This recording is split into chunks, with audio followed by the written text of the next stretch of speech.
morning, ladies and gentlemen. Welcome to the third seminar of the DigiBiz Talk, Integrating Data Analytics into the Enterprise, brought to you by AITI.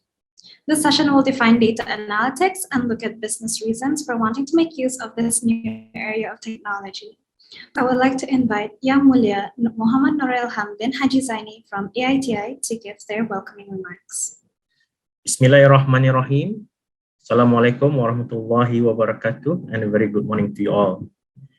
Thank you for taking the time out to participate in today's session of our series of DigiBiz Talk webinar. It's a great pleasure for the Authority for Info Communications Technology Industry of Brunei Darussalam, AITI, to welcome you all to this webinar on data analytics into enterprise. Ladies and gentlemen, DigiBiz Talk is one of the initiatives by AITI to encourage ICT and digital adoption in the country itself, particularly to support the growth of businesses through a series of seminars related to emerging technologies. Today's seminar aims to promote the opportunities to integrating data analytics into the enterprise. It is to create insight based on the integrating data and look at business reasons for wanting to make use of this new area of technology. Data analytics is the process of analyzing or examining data sets in order to find trends and conclusions about the information. It involves applying an algorithmic or mechanical process to derive insights. This insight is used in a number of industries to allow the organization and companies to make better decisions. It also helps retailers respond or into looking into shopping patterns. The characteristics of data analytics are volume, velocity, and variety. Volume refers to the amount of data, variety refers to the number of types of data, and velocity refers to the speed of data processing. Hence, as a result, it creates big data. Example of data analytics are Brew Health, YouTube, and also Google. Ladies and gentlemen, to have a better understanding on integrating data analytics into the enterprise, in this session, we have invited a moderator and regional experts in the field of data analytics. Before I end, I would like to thank Recap for facilitating this webinar. I wish everyone an enjoyable and very informative session. Wabillahi taufiq wal hidayah. Wassalamualaikum warahmatullahi wabarakatuh. And thank you very much. Thank you, Yang Mulia Muhammad Nurul Ilham, for your speech. Finally, I would like to extend a very warm welcome to our esteemed speaker, Jackie Tan, who is joining us today all the way from Singapore. He is the co-founder of UpLevel and has conducted offline and online Python classes for over 1,500 learners. More about him will be covered by Emmanual Tay, who will be our moderator for today. Emmanual, also a Singaporean, is a data analyst and co-founder of Gen Infiniti Academy, created to guide career-driven professionals, students, and enthusiasts into a smart future. Emmanuel has been frequently invited to events and dialogues to speak about using big data and data analytics to enhance work processes and improve efficiency of the workforce. With that, the floor is yours, Emmanuel. All right, thank you, Hani. And once again, welcome to this morning session of our data analytics seminar. So good morning, everyone. My name is Emmanuel. I'm one of the co-founder of the Academy, Gen Infiniti Academy, and I'm honored to be the moderator for today's session. And I believe many of you know the importance of data analytics and would like to find out more about how data analytics would impact your job as well as your businesses. All right. So I'm as excited as all of you to learn from Jackie today. So looking at the profile of Jackie, I think it's pretty astonishing, and it's awesome to have someone like Jackie to be training us today in today's seminar. And so there's actually a lot of things to be learned and a lot of learning to be done today. So this will not be your typical sit and listen kind of seminar. Jackie will be bringing us through some the deep understanding of what data analytics is and how this will actually impact our work, our businesses. And he can actually share some of this example of how this has helped different businesses transform and go into the digital era. At the same time, okay, he will bring us through some hands-on experience in using some very widely used data analytics tools. So, you know, it's always good to follow and at the same time understand how are these tools being used and have some hands-on experience about how to actually maneuver and how to actually make full use of these tools that Jackie will be sharing with us later on. So if you have any questions, feel free to type it out in the Q&A session. The Q&A section, and we will actually be covering this question during the Q&A at the end of the part 1 seminar. So most importantly, what we have to have in this seminar is an open mind, and also try to relate whatever you have learned back to whatever you're doing, be it work, be it businesses, and this will actually help you understand the topics better. So without further ado, let us welcome Jackie Tan for today's seminar. All right, over to you, Jackie. Thank you, Emmanuel, and thank you everyone for being here this morning. It's very happy to see that we have so many participants here. So are you all ready? Give me a thumbs up in the chat if you are. Oh, there's no thumb. Oh, right, I see some thumbs up. Okay, cool. So I am going to start sharing my screen now, and so for the first part, what's going to happen is I'm going to talk about kind of like, it's going to be an introduction into data analytics. Then in the kind of like the later part, we will have a Q&A where Emmanuel and I will have a chat about being in data analytics field.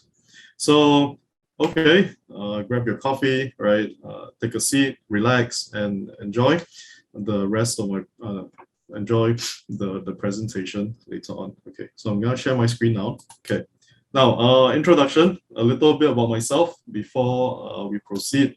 So my journey into data started many years ago. Okay, I'm pretty old right now, but no one can tell, right? Wait, let me see. Okay, so I started my journey into data in around 2013, right? That's close to 10 years ago. What happened back then was, in fact, I didn't have a computer science background. Okay, so as I talk about myself, maybe I guess you can start thinking about the questions to ask me as well later on. My journey into data is not the traditional engineering and then after that data science or whatever, right? And it wasn't computer science and then after that go into data science. In fact, I started off in doing biology, right? So I was a biology student and I was working in a lab.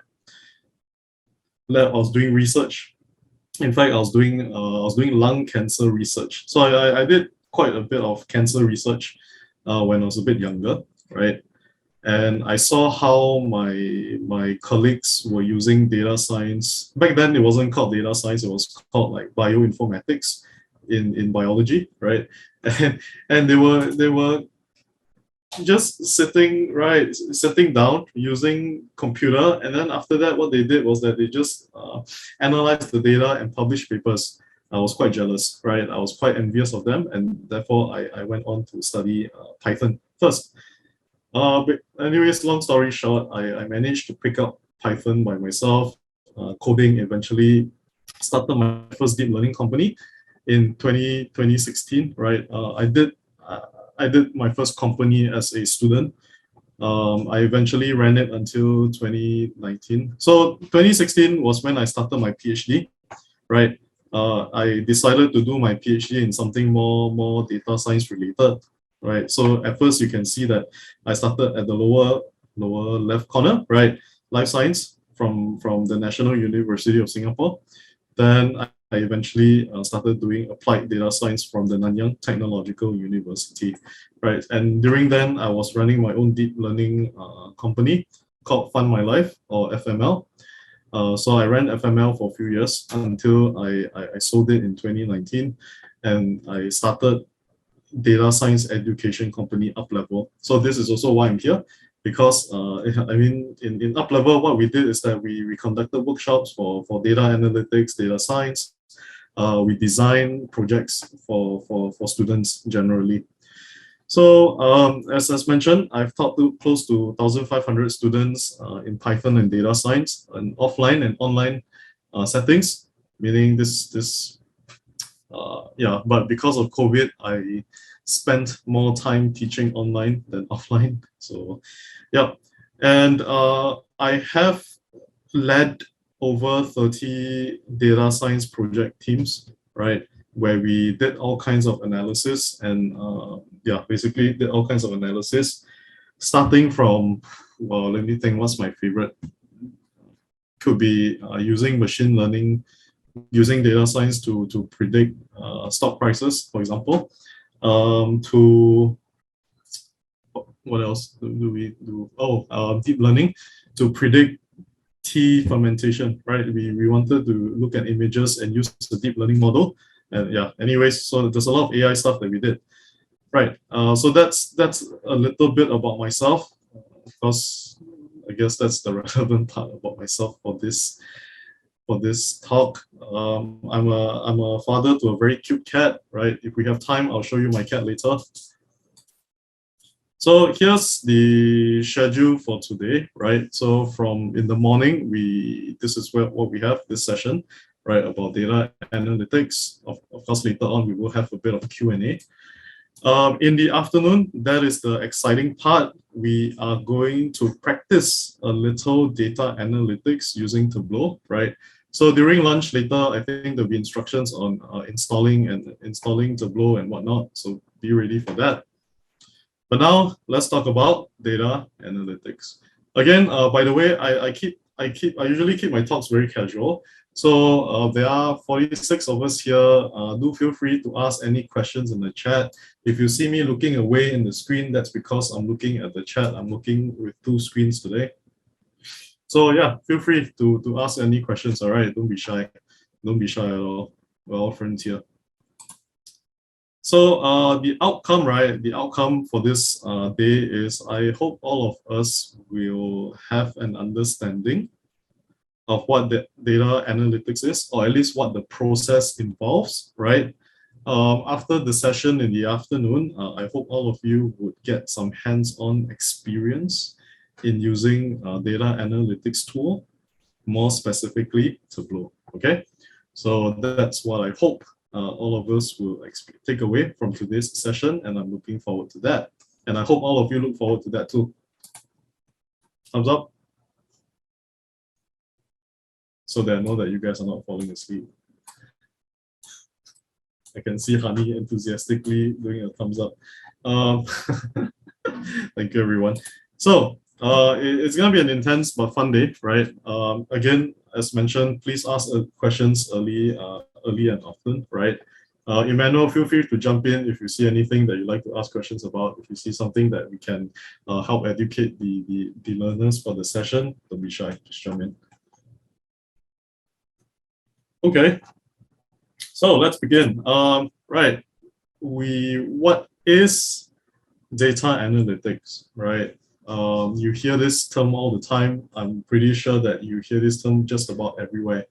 Data analytics. What exactly is it? So before, I guess before we talk about what data analytics is, let's talk about what's happening around the world in terms of data. Okay, so the estimated global data consumption for 2021 is 74 zettabytes. Okay, so folks, we have learned about kilobytes, we have learned about megabytes, we have learned about gigabytes and terabytes, correct? Now here's a question. What is a zettabyte? What do you think a zettabyte is?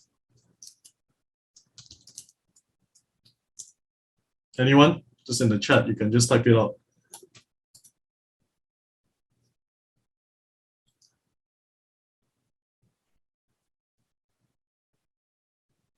Okay, so 1 zettabyte is 1000 terabyte. Okay, close. Okay, not that close.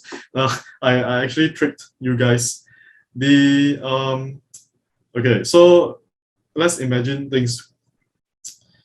1000 bytes, 1 kilobyte, 1000 kilobyte, 1 megabyte, 1000 megabyte, 1 gigabyte, 1000 gigabyte, 1 terabyte, correct? And that's where I stopped. However, right, 1000 terabyte is actually 1 petabyte. So we still haven't reached the zettabyte yet, okay? 1000 terabyte is 1 petabyte. 1,000 petabyte is 1 exabyte, and 1,000 exabyte is 1 zettabyte. It's too many zeros, folks. That's pretty crazy. Okay, for some of you who have who went to Google what 1 zettabyte is, you will see that 1 zettabyte is 1 to the power of 21, meaning 1 followed by 21 zeros. Can you imagine that? Can you wrap your head around it, folks? It's pretty crazy, right? So we right now we only understand we only get up to like maybe 1 terabyte because that's about the biggest size in our hard disk.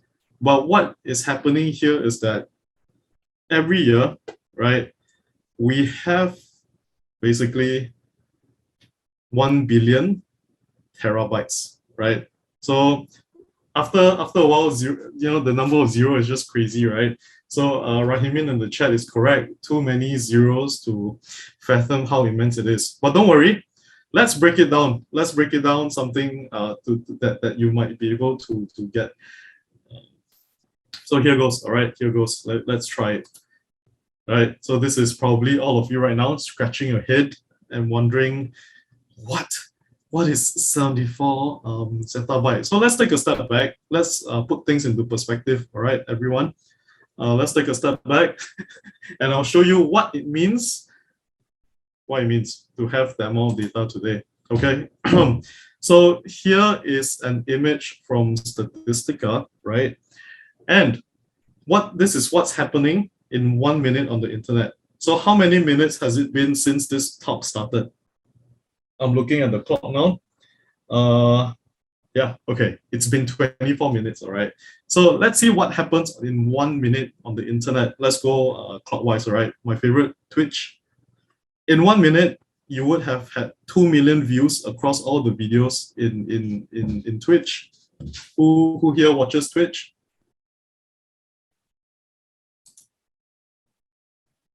Okay, for those of you who are not familiar with what Twitch is a live streaming for video games, right? So you watch people play video games on Twitch. In 1 minute, 1.6 million US dollars have been spent online on e-commerce stores. Just 1 minute worldwide. Okay, Tinder maybe not. Now, in 1 minute, you would have close to 2 million emails sent. In 1 minute, you would have had 500 hours of video content uploaded onto YouTube. Looking at 5,000 downloads in a minute, right? And mind-bogglingly, in a minute, you have 69 million messages sent on both WhatsApp and Messenger, right? And then you can see the rest. Okay, so does this blow your mind, folks? Let me know in the chat. Give me a thumbs up, thumbs down, whatever. Does this blow your mind? Okay. Yeah, I see some reactions coming in, right? A thumbs up, a shocked face. It's pretty nuts, right? It's pretty nuts. This is what's happening all around the world right now. So imagine 24 minutes, right? The time it took me to finish what I said in this particular slide, it took me 2 minutes. So imagine the amount of activity and data that is circulating around the world right now. So does this help you think about the sheer amount of data out there right now? Instead of, just 74 zettabytes, okay? So you can see why there's so much data in this world today, right? Yeah, just how I like to start my talks sometimes with something mind-blowing. So this is it. This is the big mind blow. Yeah, you can quote me on this when you go out and talk to your friends. You can tell them, hey, did you know that in 1 minute 69 million messages have been sent? So that's pretty nuts. Okay. Now, so we have established that there is a lot of data circulating around the world, a lot being generated at all times, right? Now, so in a business sense, in an enterprise sense, right, businesses that do not use their data will lose out. Meaning, you have all this information out there generated by us, the users, and companies that do not use their data will definitely lose out compared to those who do. I'll talk about why later on. But yes, data analytics is important in understanding the data, right? With the sheer amount of data out there, you perform, well, analytics comes from the word analysis, right? And analysis means trying to understand something. You are understanding something.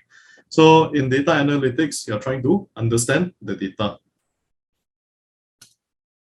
Okay, so this is this is ideally what you should be looking like, right, at the workplace.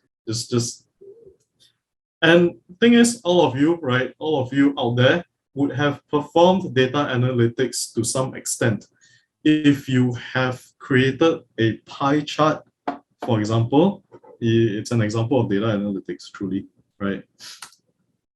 So what does an data analyst do? In case you're wondering, right? So someone who performs data analytics, right? Now, he or she investigates data and uncovers insights. What does it mean?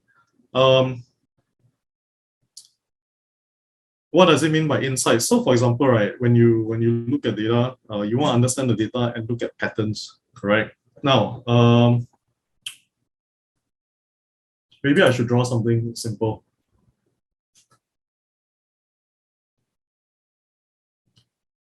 Let me see if I can do it.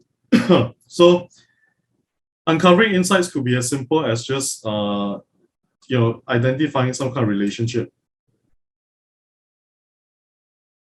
Okay, imagine this is a graph that we're all used to, right? Let me think. And I'm going to talk about ice cream sales. Okay, and this is maybe weather, temperature.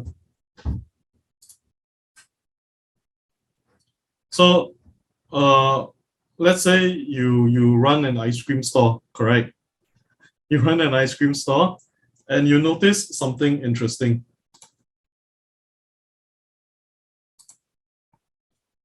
Just give me a second. I'm trying to draw.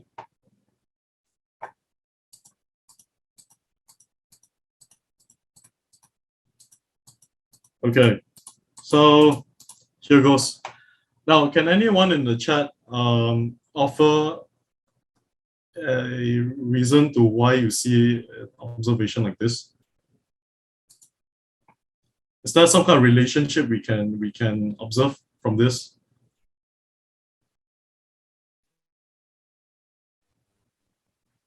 Okay, thank you, Sarina. So Sarina in the chat, she says there's a positive correlation, right? Why do you think that's the case?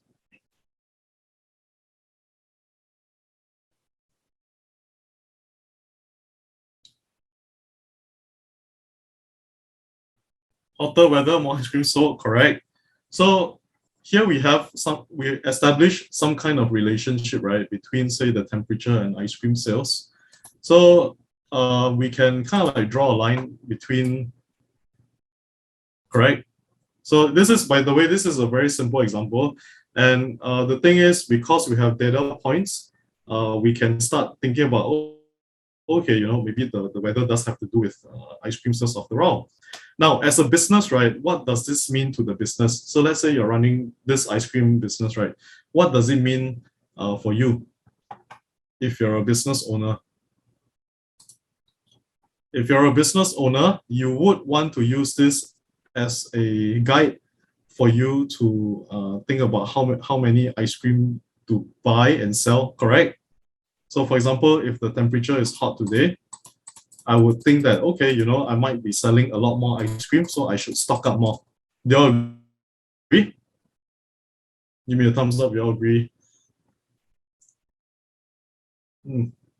Thank you, sorry. Right. Guys, it's a very simple example, but guess what? All of you have done a form of data analysis, right? So, yay, okay, we're done. Okay, can go home. No, I'm just kidding, right? So, I mean, it sounds very formal that, hey, but as humans, we are able to do data analysis quite intuitively. So let me just clear this. So you and I were all data analysts here. We were able to look at the data. We were able to uncover some kind of insights. Of course, it's a very simple insight, and at the workplace setting, it's a lot more complicated, right? But it's a start. It's a start.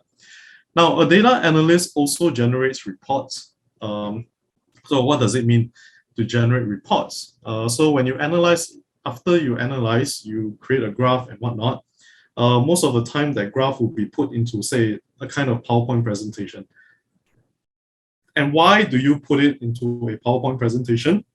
Is because as a data analyst, one of your responsibilities is to take those insights and to present it to someone who can make business decisions, right? So let's say if you were a ice cream owner, right, and your data analyst comes here, your data analyst will most likely create some kind of graph and come to you and say, hey, hey Jackie, this is what I see.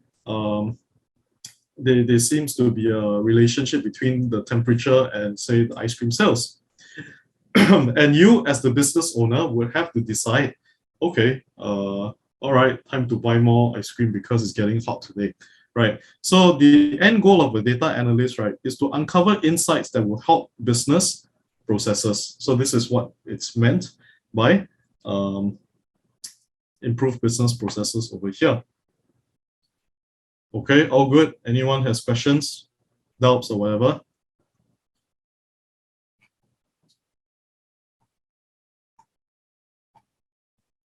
Okay, no worries. We can ask questions later. So here's a typical data analytics workflow. What does it mean? It means in a typical work day, right, or work week of a data analyst, this is what's happening. So first, a data analyst starts with collecting data. Now, if the analyst works in a company, this particular part over here is just server. Okay. Now, as mentioned, remember I talked about how in 1 minute we generate a lot of data. Now, all this data, right, is kept in a server, right? It's kept in a server. I mean, it doesn't look like this. It looks like very unfriendly looking racks. But yeah, so all your data is kept within the server. And as the analyst, you start by collecting the data first, right? So I'll be like, okay, I'm gonna collect ice cream sales. Ice cream sales. Okay, sorry for the bad handwriting. So after you collect the data, you then go and analyze it. Now, of course, by the way, this is kind of abstract right now, right? It's still kind of abstract to see, okay, what does it mean to analyze the data? But don't worry, it'll be clearer a bit later on. So here are the steps. Collect data, analyze data, right? You see this pie chart over here, then there's a bit of mapping over here. Yeah, and we kind of have an idea of what analysis entails, right? So that's analysis. Then after that, as mentioned, prepare report. So your report would end up in a PDF or a presentation. Or if it's a presentation, your job is after that to convince people in your room. This can be your boss, this can be your business owner, this can be another teammate, this can be someone else. And this is you over here presenting the data and just saying, hey, we gotta start doing this, or hey, we gotta stop doing this, whatever the business process might be. Okay, so it's the analyst is very important in helping the company make decisions. So any questions so far regarding these 4 steps?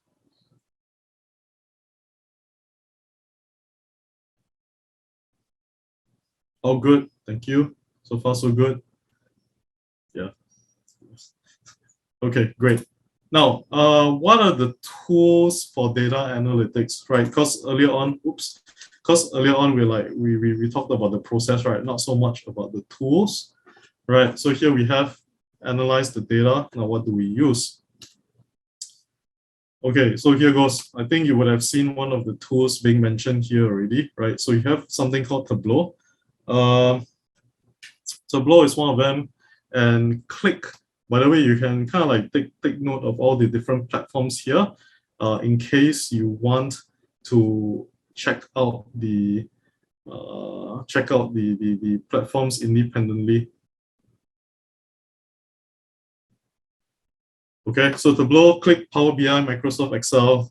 Believe it or not, Microsoft Excel is one of the many data analytics tool out there. So it's sitting in your computer right now. But later on, we'll be a bit fancy. We'll be using Tableau. Now, platforms, okay.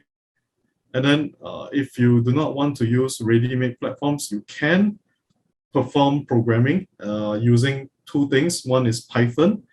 The other one is R. I hope all of you have heard about Python.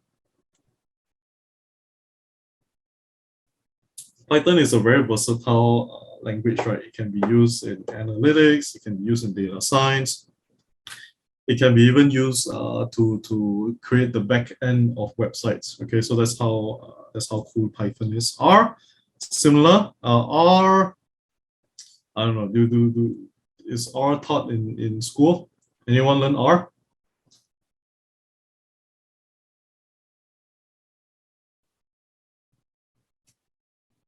Haha, okay, no. Oh, okay, Rama learned R. It's cool. R is a very versatile, it's quite versatile. And R is very popular in the area of finance and research, basically. So yeah, Python is general purpose programming. R is a lot more about statistics and finance and whatnot. So that's it. So let's do a quick, which platform is frequently used? Actually, all platforms are frequently used. This three platforms, right? Tableau, Click, and Power BI.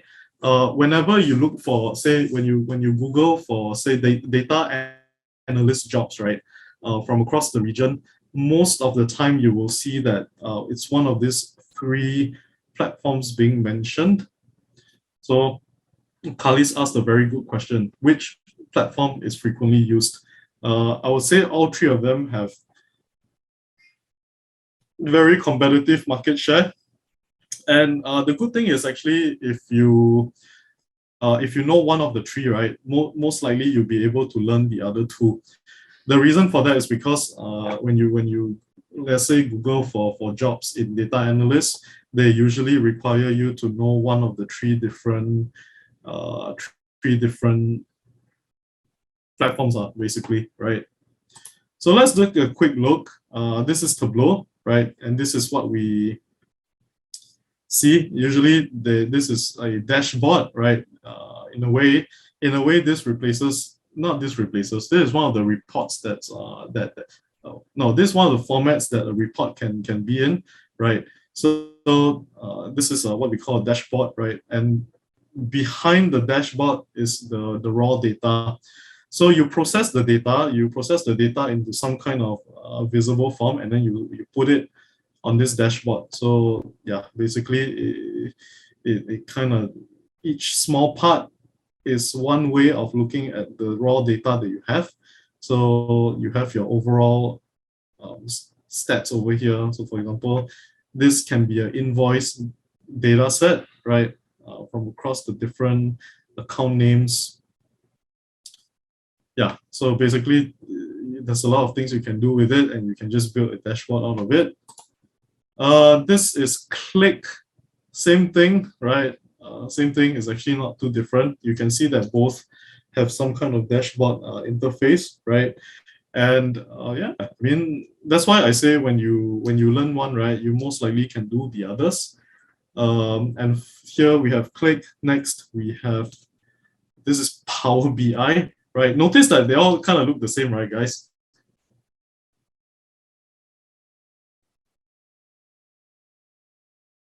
No? Yes?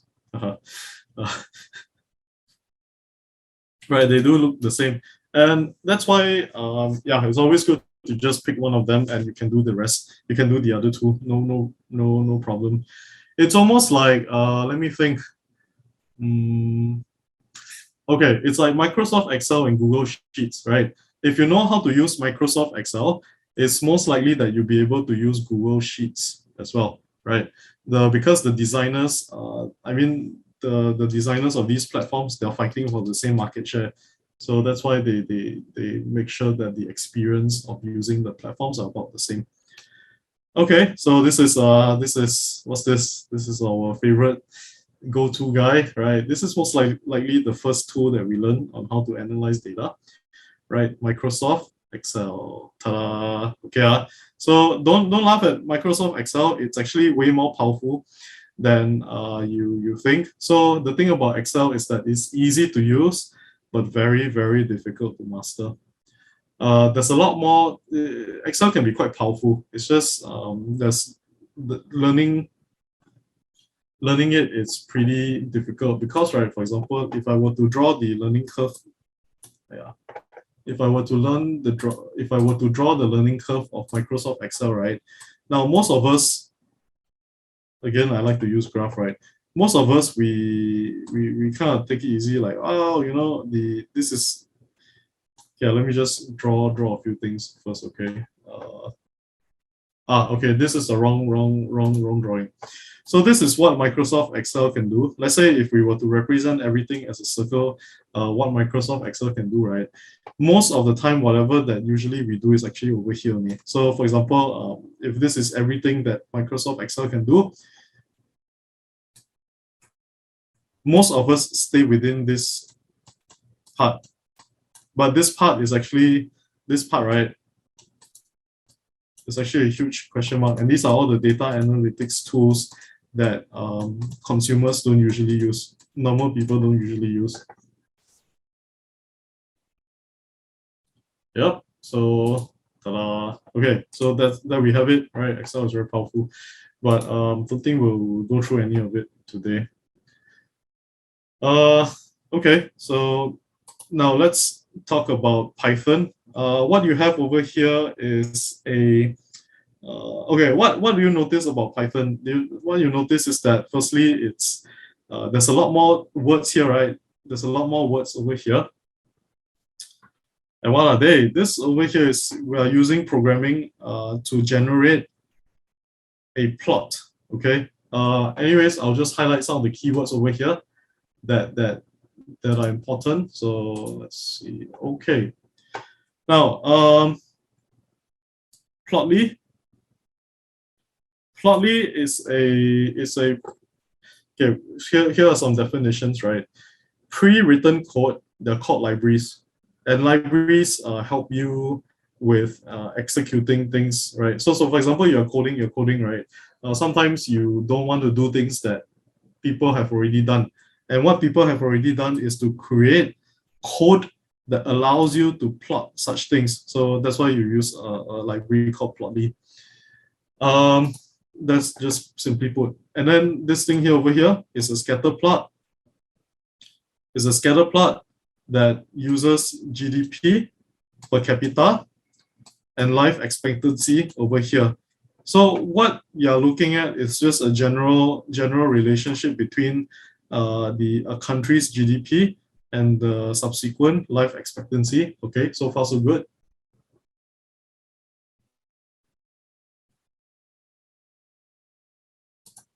Okay, wait. So Shai, right? Shai, he asked a pretty good question in the chat. I'll get to it later. Thank you for your question, Shai. Okay, so another interesting thing about this is that you can actually, each of this, look at that, the bubbles, right? This is, I think this is what we call it's a scatter plot with bubbles, right? Where you actually show 3 dimensions of data. So first dimension, second dimension, and the size of the bubbles is actually your third dimension, right? So the size of the bubbles actually represent the size of the population. So for example, say African countries, countries in the African continent, they're all scattered around here, right? You can sort of kind of guess what the story is, right? Like most of the African countries around here, their GDP is kind of low. The population is relatively big, but the life expectancy is low. So, so this is how programming is used to generate the plots, right? You can do the same thing in your tools, but I guess both are doable. Now let's go back to what Shai asked, right? Is there a clear-cut difference between Power BI, Tableau, and Excel? Are there features that one has and one doesn't? Yes. Okay, so for Excel, right, there's actually a lot of things you can do with Excel, meaning, right, there's a community of people out there who have designed additional plugins for Excel. The plugin ecosystem for Excel is actually pretty rich. Yeah. Now, Power BI and Tableau. So let's see. Generally, I would say there's not a lot of difference personally, but Dennis did mention that. Dennis in the chat, thanks Dennis for your input. Power BI is better when the volume of data is limited, right? So this is good when the volume of data is limited. Between the three platforms, Tableau is probably the one that can handle the largest amount of data across different kinds of data sources. So what do I mean by different kinds of data sources? Later in the afternoon, we'll see how flexible Tableau is. Tableau can connect to all kinds of databases, ranging from your simple Excel sheet all the way to huge databases found in like Fortune 500 companies. So that's how powerful Tableau is. Now, in the chat, Asia, okay, I hope I got your name right. Asia asked how to share our Python workbook with external viewers. There are two ways of doing it. First way is if you are sharing your notebook with a fellow data analyst, then you will take the notebook, you just send it over as is to a colleague or whatever. Okay, so that's one way of doing it. Now, another way of doing it, right, is actually you host the notebook online, and people and anyone who wants to see your notebook just goes there. Now that thing is called an NB viewer. Let me see if I can find it. NB viewer. All right, let's see. Yeah, so you can host your notebook as a web thing. So let me see if I can find an example. I'm gonna Google right now for a quick one. Let me see if I can find it. Okay, yeah, all right, let's do it. So I'm just gonna drag this in. So I hope you can see the image over here, ND Viewer, a simple way to share Jupyter notebooks. The idea is that you, on ND Viewer, right, you kind of like share your notebook online with people instead of just letting it sit in your computer. Yep. NB stands for notebook, right? Because, you know, this is a Jupyter notebook viewer. I hope that answers your question, Asya.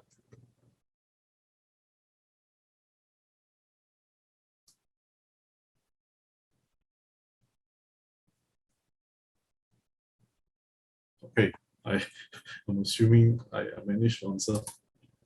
So here you have an example of R, right? R, this is what we call the R Studio. So what R Studio does is that it has 4 different parts. The part where you do your coding, the part where you see the output on the lower left, and on the lower right, this is the part where you see the kind of like the image that comes out of it, right? So R Studio is very popular, once again, amongst statisticians or bioinformaticians or people in the finance industry.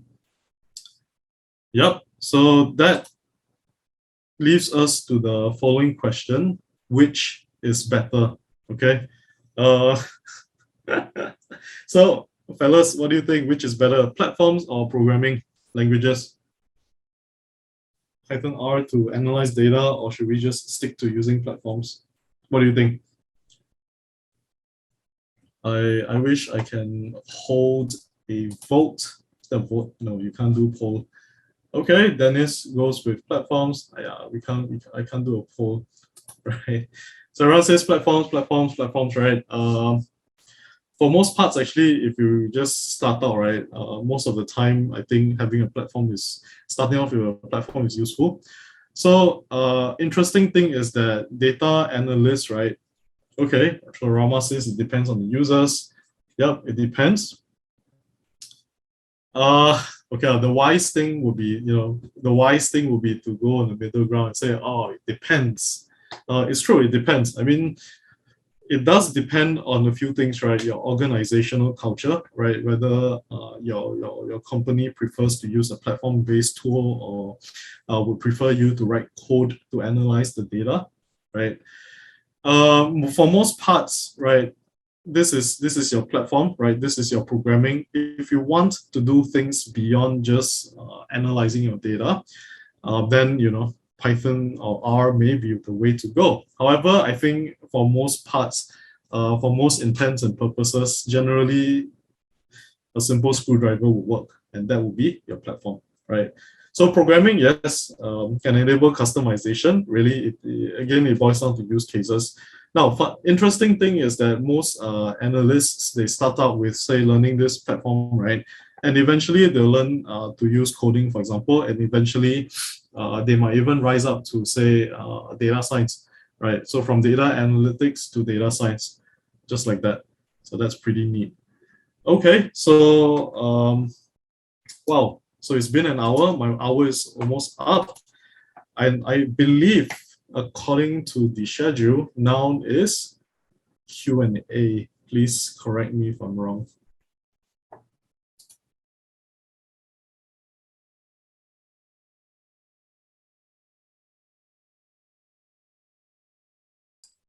Hi, Jackie. Yeah, thanks for the very good introduction and understanding for data analytics. I think now it's actually scheduled for a 10 minutes break, but before we go to the 10 minutes break, right? Let us have just a quick conversation of what you have shared earlier in the first session. All right, so I think we end off with this slide over here, and I think this slide is really, really very interesting about thinking about platform or programming. And I often get asked this question from a lot of different participants and many other individuals who are interested to start out their journey in data analytics. So they will ask me this question: should I start learning a platform or should I start learning programming first? Which would be a better start? And based on your experience, Jackie, maybe you can share with us how would you advise someone who do not have any background in data analytics, and how should they approach this question over here? Okay, thank you for the question. So hopefully to recap, how would I advise someone without any prior experience, right, in data analytics on going down this path? I would say start off by learning the platforms first. However, right, as you proceed in the data analytics journey, right, it's good to pick up either Python or R and SQL, right? So you start off, say, working with tools, but essentially you should be on a path where you pick up more and more skills such that you can perform more complex analysis eventually. So besides Tableau and Power BI, all these are basically, what we call visualization, more on focusing on visualization. Yep. So there are also other platforms out there that focus a lot on building machine learning pipelines, building AI pipelines, etc. So are these platforms also something that you feel learners should be in tune with, or instead of in tuning with the machine learning platforms, they should go into programming instead? Wow, okay, that's a tough one. Give me a second to think. I guess if you asked me this question maybe 5 years ago, I would have answered differently. Nowadays, we have a lot more platforms out there that do not require a person to be able to code well in order to use machine learning, right? So for viewers out there, right? So analytics is slightly different from data science and machine learning, for example, because analytics in this case, right, is just understanding the data, meaning we're looking backwards. But let's say when you talk about, say, machine learning and data science, we are using data to either perform prediction or, yeah, basically it's just perform prediction to look ahead. This requires a completely different set of skills, and in addition, completely different platform altogether. So to answer your question, right, whether say someone in the data analytics field should use, say, either platform or learn coding, right? If you asked me 5 years ago, I would say, hey, learn programming, learn statistics. Of course, statistics is important regardless. You should be learning it. Learn statistics and then, like, program all the way. But today, as mentioned, I think there's a lot of advancements in the platforms, and I'd say, yeah, go pick up a platform or two, right? I think Google has a few of these, like machine learning based platforms that you can just feed the platform data and then let Google do the rest for you.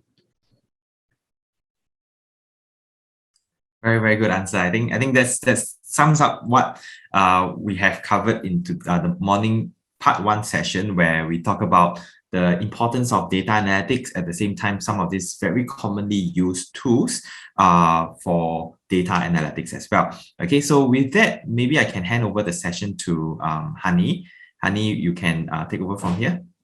We'll be having a 5-minute break, so we will see everyone at 10:03, and then we can continue with the second session. So everyone, you can grab your coffee, maybe refill your water, and see you guys then.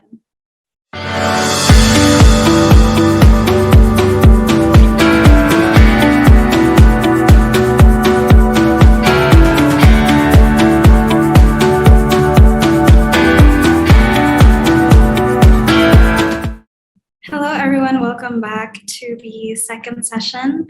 Hope you guys had a great break. Hope you had some water, some coffee. So we will be moving on to the second session now. I will be passing the mic to Emmanuel. All right, thank you, Hani.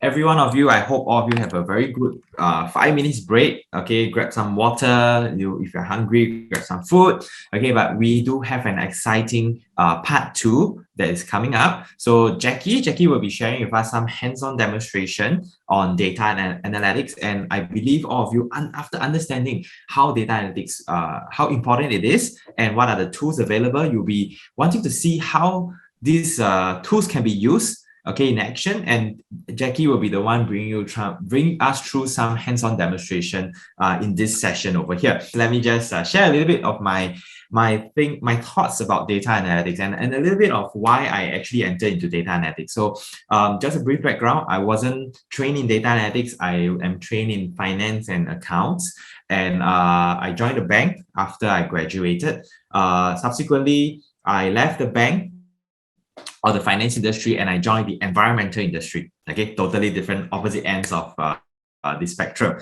So during my stay in the environmental industry, I realized that the companies that are within these industries, or what we call the traditional industries, are not very tech savvy, and they are not using a lot of digital technologies. And that's where I find opportunities in upskilling the workforce in this area, so that they can benefit from digitalization as well. At the same time, make use of technology skill sets to help them bring their jobs and their businesses to the next level.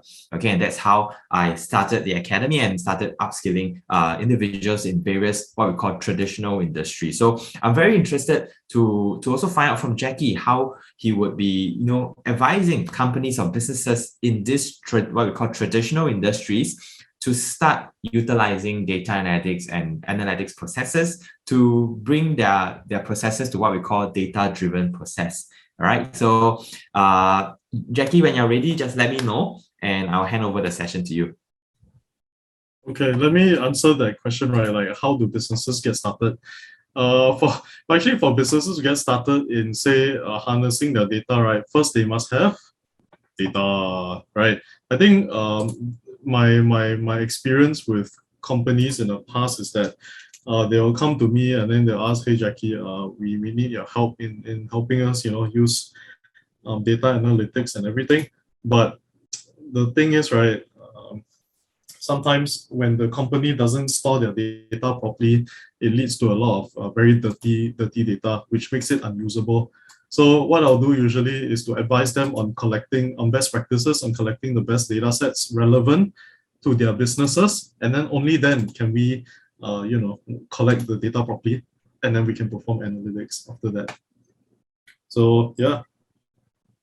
Jackie, I totally agree with you. And I have this story that I can share with all of you. I was speaking to this cleaning company, and I asked them, they say they want to start data analytics. And I asked them, where do you store your data?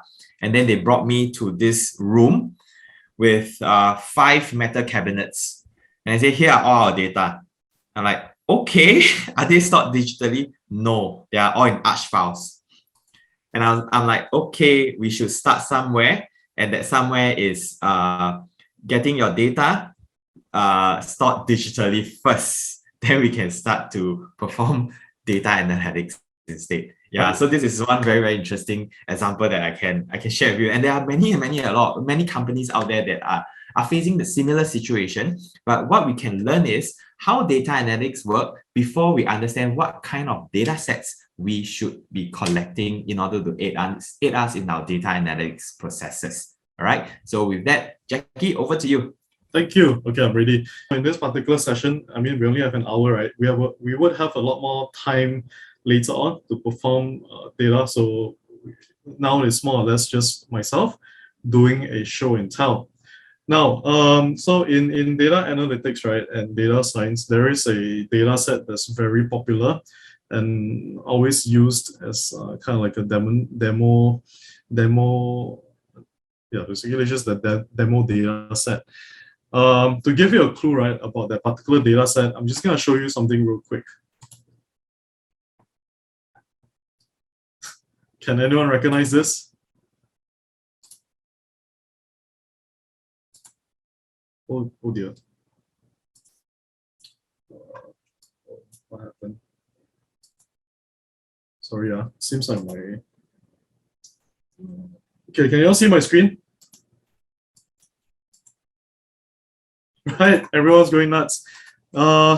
This is Titanic, for those of you. Yeah. Oh wait, something's wrong with my screen share. I'm so sorry. Give me a second. Okay, so I hope all of you can see my screen. Now, everyone's going crazy about Leonardo DiCaprio and Kate Winslet, right? Now, welcome to my hands-on demonstration on the Titanic data set. So the Titanic data set is a very popular data set that's used by learners all around the world. Please, I apologize for the cat that's walking up there that's distracting. So this is an add-on, right? So for Google Colab, right? So earlier, I think I showed you guys an example of Python, which is the notebook, right? So Google has their own thing called Colab. I will be sharing a link later on. Now, this Colab allows you to run code online without installing anything. So this part is more or less just a demonstration to show you what Python can do. Because after this session, in between during lunch, we will be installing Tableau, right? And we'll go together how to work Tableau first, right? So in a way, once again, this is kind of like a master just showing you how to do all the kung fu, right? You know, because my name's Jackie, right? Jackie Chan, right? And then we do something simpler later on after lunch. So in this session, just sit back, relax, and enjoy my I guess my Titanic themed jokes. All right. So let's begin now. Again, this is kind of like demonstration. Don't worry about it if you don't catch it. The idea is that over here, we have what we call a code cell, okay? So what a code cell does is that it runs code. So the thing about coding, right, is that it's a very precise, length. I mean, coding in general, right, is a very precise activity with many rules that you have to follow, with many conventions that you have to take note of. And if you break any of the rules, you get an error. So for example, right, if I need to print anything, I have to run code properly, because if I don't do it properly, what's going to happen is that I will have some kind of error over here, right? Red is a bad color, and you have all kinds of errors over there. Invalid syntax. So in case you're wondering, syntax just means grammar, right? So how do we think about coding? Think about coding as a language, because English language, we learn the English language. We learn the English language grammar, correct? We learn about the grammar. We learn about the vocabulary. Sorry, I'm just gonna like we learn about the vocabulary, we learn about the grammar, and we have to use the language properly, right? So that everyone can understand each other. So similarly, right, when you do programming, you need to follow the same grammatical rules, right? If you don't follow the same grammatical rules, what's gonna happen?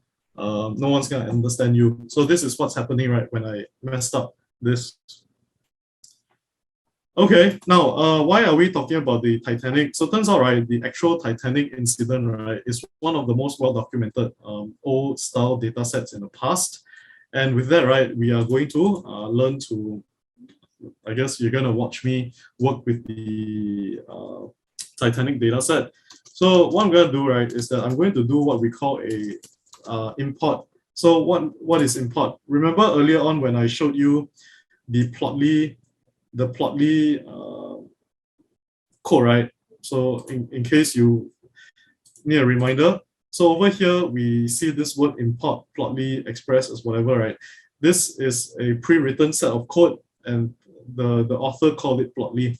So similarly, right, Pandas is just a pre-written set of code that allows you to work with tabular data. What does it mean by tabular data? You know, your Excel sheet, everything, those are what we call tabular data. And why is it tabular? Because it is in tables, right? So this is it. Column 1, column 2, column 3, so on and so forth. I'm just gonna clear the drawings. So Pandas allows us to use tabular data. And what I'm gonna do is that I'm going to use raw data. So the raw data that you have over here, right? What do you see? These are actually actual passenger IDs, whether they survived or died, right? Passenger class, name, sex, so on and so forth. So what we're gonna do is we're gonna read this into a form that we can use. Currently, can we use this? No, we cannot. We cannot, because all of information is not in the table, right? And everything is, you know, separated by comma. So this is what we call a CSV, or comma separated file. The reason why it's called CSV is because everything is separated by a comma, right? So this is probably, if you haven't done a lot of data analysis, this is probably like one of the earliest, this like probably the first time you encounter a CSV file, right? So don't worry about it. I'm just gonna like show you guys what happens. So don't mind me, I'm just going to type a bunch of code, and then after that I'll explain to you what's going on.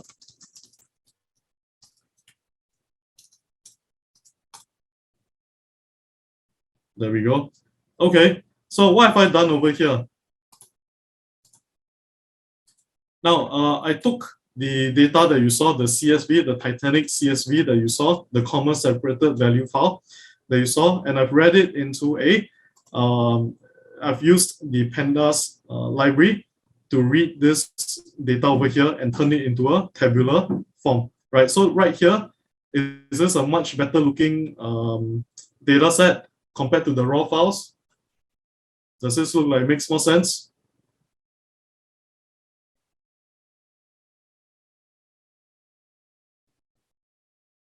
Please let me know if you have any questions.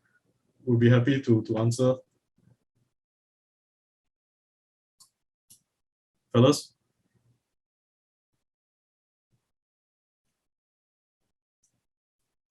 Okay, never mind. You can ask me questions later on. Now, so what we have here is a bunch of different columns, right? Starting from passenger ID. What's the ID of the passenger on board? So I think we only had like 900 people on Titanic in the past. Now, survived. What do you think 0 and 1 means for survived?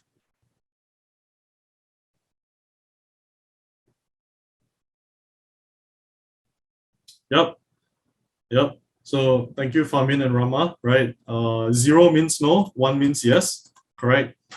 Now, P class represents passenger class. The name, of course, is just the name.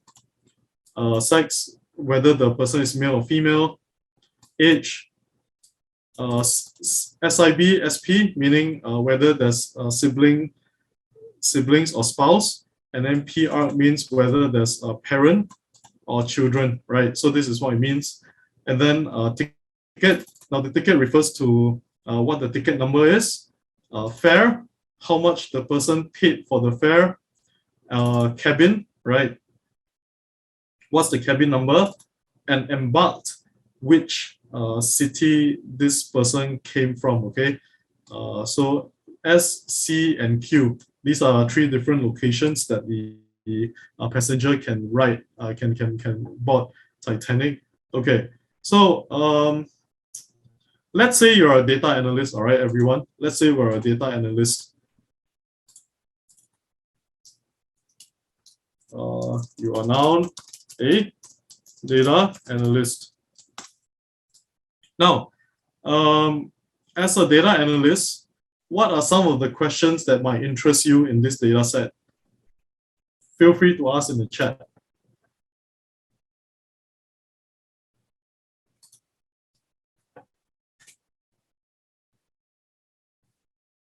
Okay, how many men and women? That's a good one. How many survivors? That's also a good one.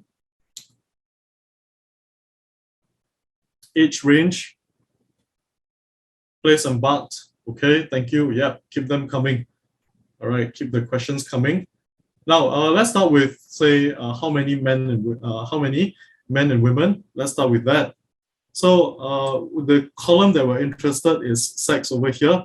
Now, normally, right, in over here, what we can do is, oh wait, I just need to do a few more things. I need to import pre-written code.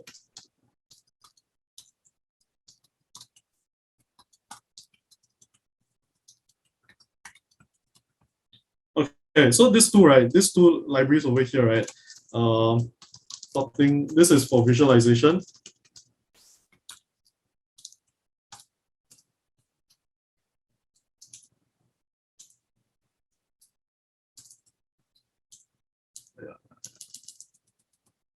This is also for visualization. So these two libraries over here, right? I'm gonna import it so that we can use it to perform visualization. Okay, so let's do it. Now, men and women. So when we look at the men and women column over here, we can male, female. Easiest way we can do this is just we go with df sex dot value counts. Now it seems exciting. This over here, it's kind of boring, right? Because here are numbers. Let's make it look a bit better, right? So with this, we can use what we call a count plot, right? So a count plot, what a count plot does, right, is that it will create a bar chart for you. There we go, right? Let me make it prettier. Again, don't worry about the code that's being written, but this is one way we can tell a story, right? So this is how many men and women in Titanic. So let's give it a title.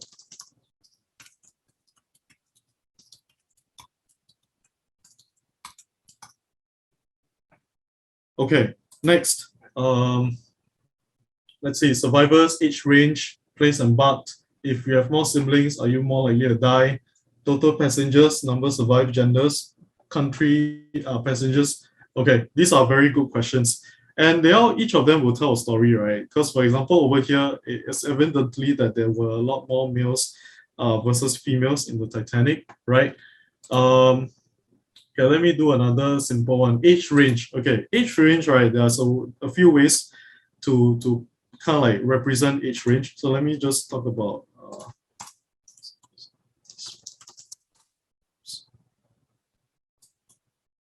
sorry. So I just want to make it look nicer. There we go, right? Men versus women in Titanic. This is plot 1. Now, plot 2, right? Let's take a quick look. Let's look at age range. Now, there are a few ways of representing age ranges, right? But let's take a quick look at it. The F square.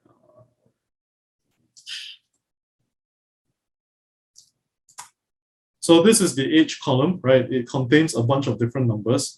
Now, what's the best way of representing a range of different values? What do you think is the best way?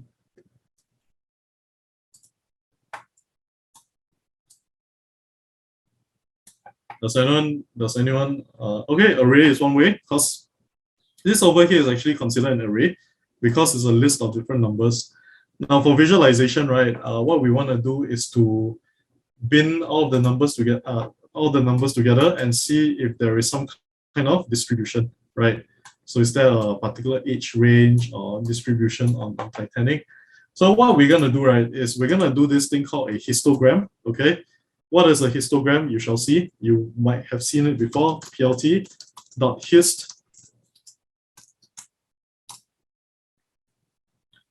All right, let's tell. Okay, so give me a second.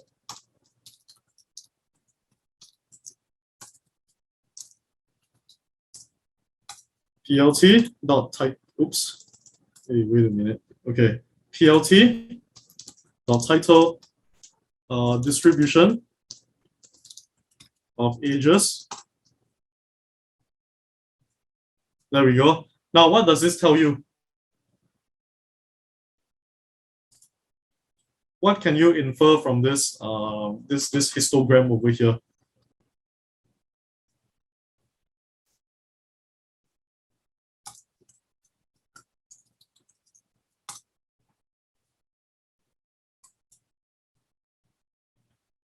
Lots of people between the ages of 18 to 23, that's right. That's why you can see like Jack and Rose right over there.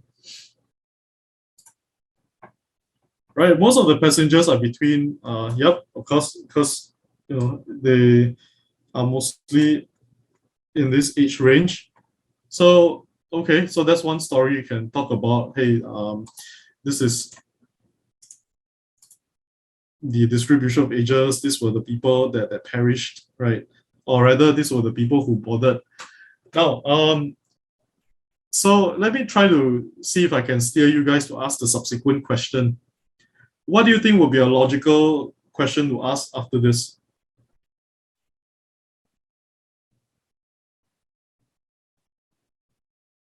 Anyone?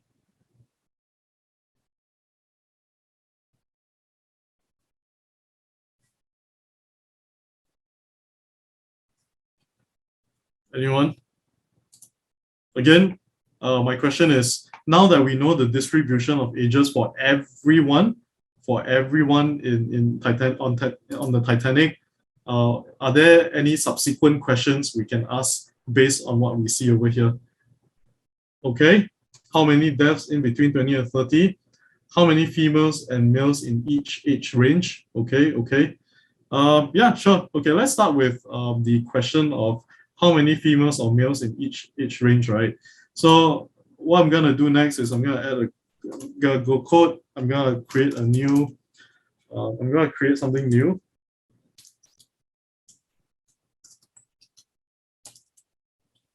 Okay, so bear with me. Oops. Okay, males will be fine. Sex is male.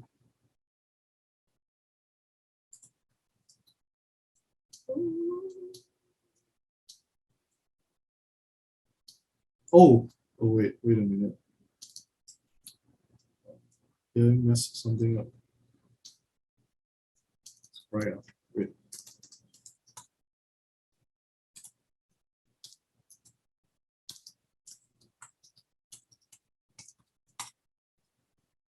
Okay, so what I'm doing here, right, is that I'm separating the data set down to male and female. So first of all, I'm just gonna call this M. M is equals to male, and this is what we're gonna see, right? So this is M. It's nothing but males. And next, I'm just gonna create something called F, which is female. Again, don't worry about the specifics of the code, right? You just need to know roughly what I'm doing here. So what I'm doing here is that I'm filtering everything that contains female under the column sex, right? And when I do F, you're gonna see, there we go, all females. So here goes. plt.hist m age, right? So I'm gonna plot the histogram for male age over here. It's quite similar, right? You notice that this is the overall distribution. This is males. Now what I'm gonna do next is I'm going to put the two of them back to back. Okay. Now, what can we say about the distribution of ages between these two groups?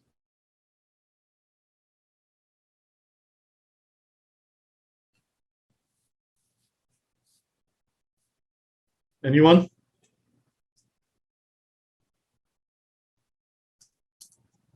Okay, let's control the color so that you guys can tell exactly what's going on. Okay, so with this, right, can anyone tell me what the, yeah, so Sarina says the patterns are almost similar, right? That's exactly, is correct, because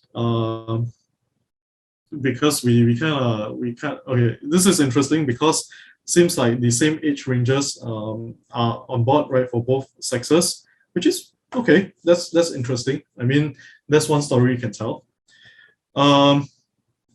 More males in 2030s might be workers for the ship. Maybe, yeah, quite possibly. That's a good one. Now, this over here, notice that on the y-axis, right, these are absolute numbers. Is it possible to look at proportions?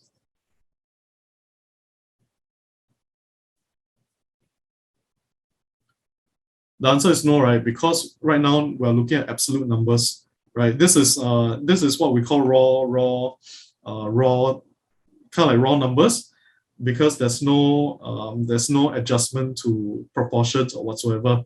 So right now the graph looks the way it is, and it's very hard to compare. It's very hard to compare them in a way. I don't know. Do you guys agree? So we can say that yes, there's more men compared to women, but that's about it, correct? We can't seem to, we won't be able to say if the proportions are correct across the distributions. So in this case, right, instead of doing a histogram, another way you can examine this more proportionally is use what we call a dist plot, okay? So again, don't worry about it. So I'm just gonna show you what happens if we use a different way of looking at the data. So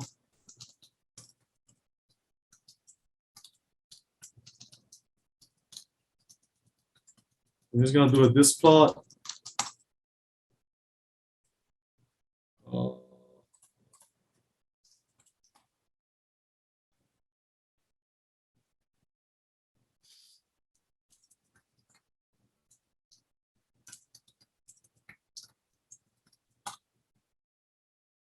Okay, there we go. Now, instead of the absolute numbers, right, what you see here is a density plot. So in a way, the numbers have been normalized. So what happens normalized? It means that, let's say if I have 100 people in one demographic, 50 people in another demographic, you divide each of these by their respective numbers to get the proportion. So right now, right, what can we say about the proportion of, oh wait, this is, yeah, correct. So female is red, male is blue. Of course, the colors are arbitrary, right? Now, for most parts, right, you see that the distribution for the ages, the proportion is a bit higher for males in the adult category, whereas over here, right, what do you notice? This part over here. Anyone?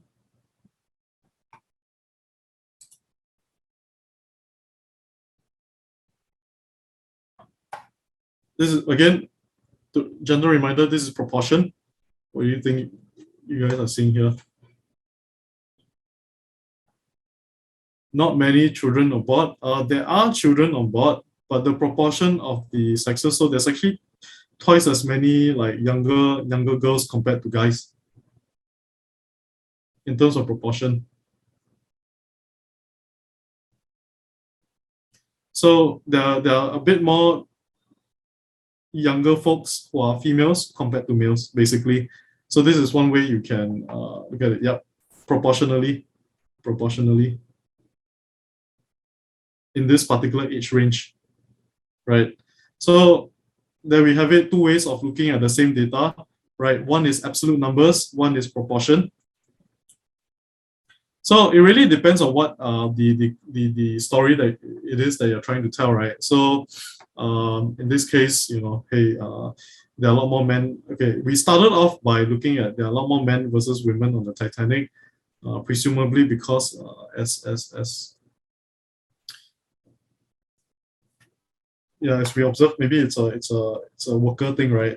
Now, okay, so there are a few other ways we can look at the same data. So here, let me ask you this, right? Is it possible that a lot more who survived on Titanic? Let's see what's the proportion of people who survived on the Titanic.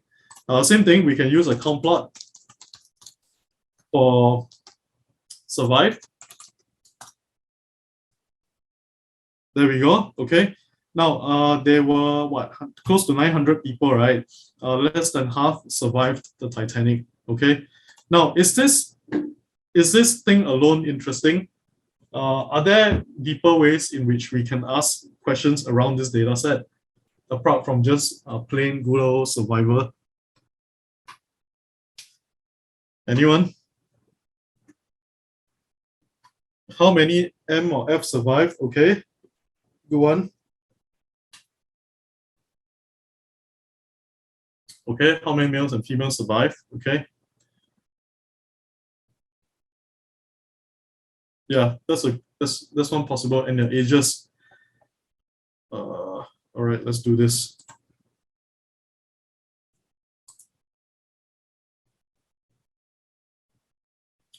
Okay, I need to remember how to do this. Give me a second.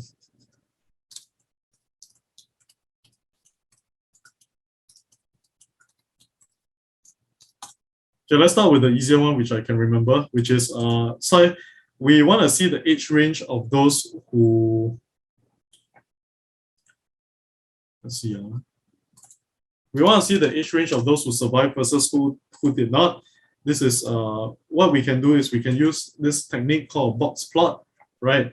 So what a box plot does is that it will plot a number, right? So let's go ahead. So that's a box plot. Data equals to df, x equals to survived. Yep, box and whiskers, that's right. Y equals to age. All right, let's go for it.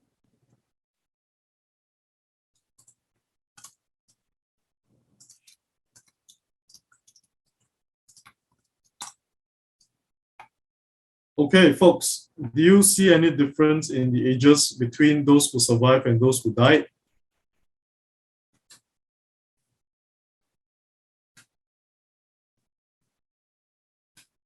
Visibly, do you see any difference?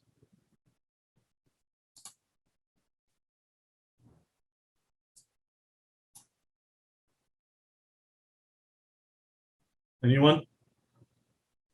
Don't overthink it.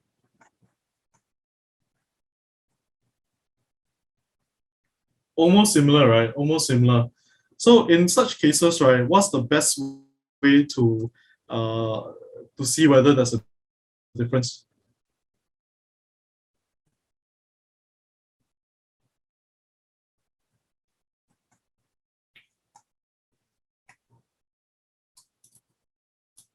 What's the best way to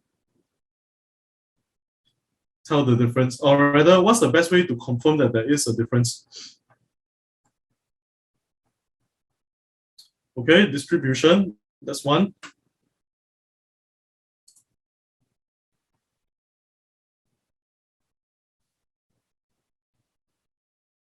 What else?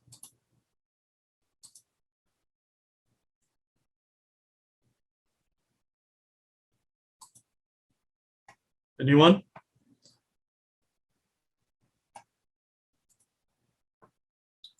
Okay, this is the part where you have to use a bit of statistics. So who here is afraid of statistics? Who here hates statistics? Okay.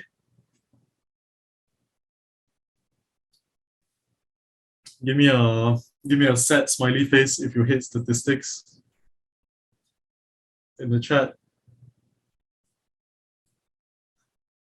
I see a smiling smiley and I see a frowning smiley. Okay.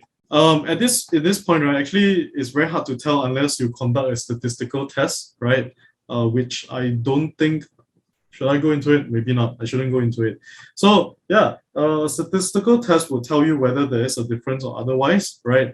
Because you look this line over here, right? This is what we call a box plot or a box and whisker plot. And over here, this middle line that we see here is the median of the distribution. Ideally, your median should be, let's say if there's a difference, right? It will be a bit more obvious. However, so okay, shall I ask statistics in terms of bell curve? I don't think this is a bell curve, right? So you have to use a different kind of statistical test. I mean, I won't go too deeply into it, but the idea is that conducting a statistical test will tell you whether there's a difference between the groups that died and the groups that didn't, right? So that's the general. Now it is part of the storytelling, right? Because you need to conduct statistical tests just so you can make the assessment.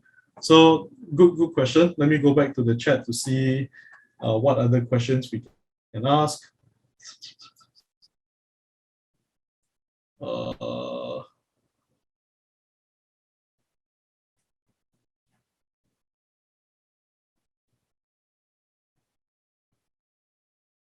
Okay.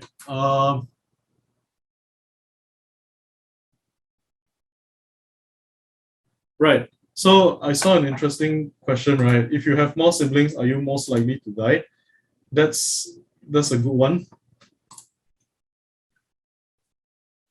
So let's do a bit of manipulation. Over here, we want to see if this person has family members, right? So for Python, it's very easy to create a new column called family size. Okay, so the family size column, right, is the column containing sibling spouse plus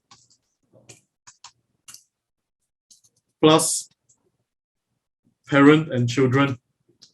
Okay, and when we take a look at DF, right, when we look at this table again, we find that okay, now there's a family size. We can plot a distribution to see what's up with the family size, whether how it looks like. So plt.hist bracket df family size. Okay, looks like most of the people here don't really have came onto the Titanic alone, but you do have people with families. So this, I think, is an interesting look. Let's say if those with family died. So let's give it a go, shall we? Same thing. We'll do a box and whisker plot. Box plot.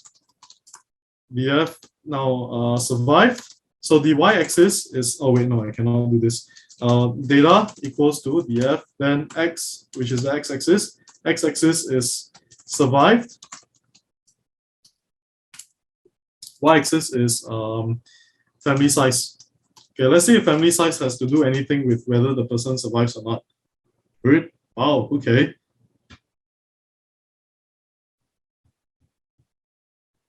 For which one? Shai? Which one? The box and whisker plot shows a bit skewed towards survivors. Let's go back up a bit. It looks like the older folks might have died, right? Because due to the range, but we won't be able to tell. We won't be able to tell. How about this one, guys? What do you think?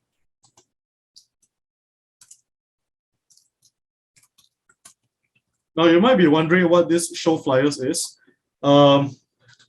what you see over here, the dot over here, right, are actually outliers. Now, if we do show flyers equals to false, it means we just show the regular stuff and we don't show the outliers. Or what do you see over here? Mostly passengers with family survive, right, guys? Yeah, that's right, Serena. Mostly passengers with family survive. So, if you ever go on a cruise on a ship, right, make sure you travel with your family. Right? No, okay, can anyone guess why this is the case?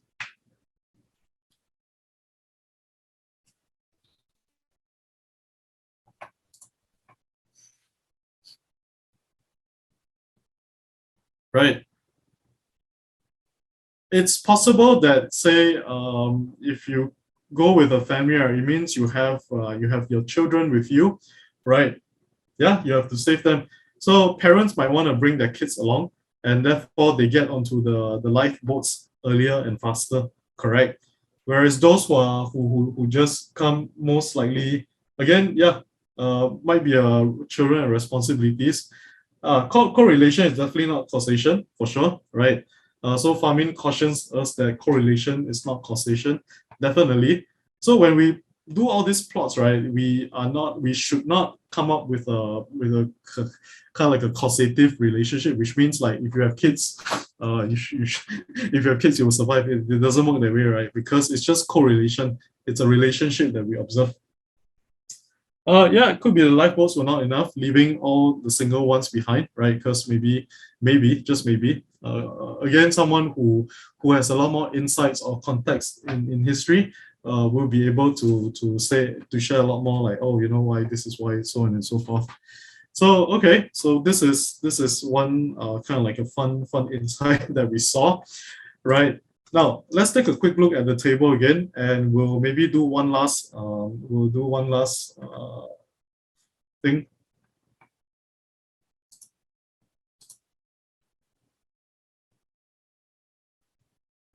Yeah, maybe two last things. We still have time. Oh, nice. We're on time. I'm looking at the schedule right now.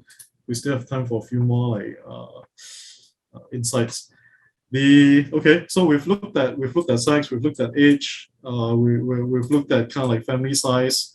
Okay, how about this? Let's take a look at fair. And then we will kind of like discuss.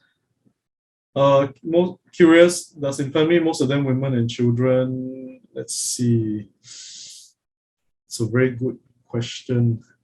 What's the best way to investigate this? Oh, I know.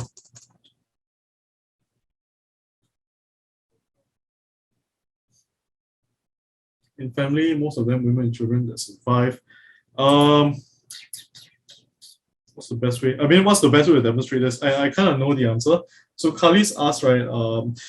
For those who survive, are they mostly like women and children? The answer, because I've done this analysis before, it's just that I forgot the exact steps to do it.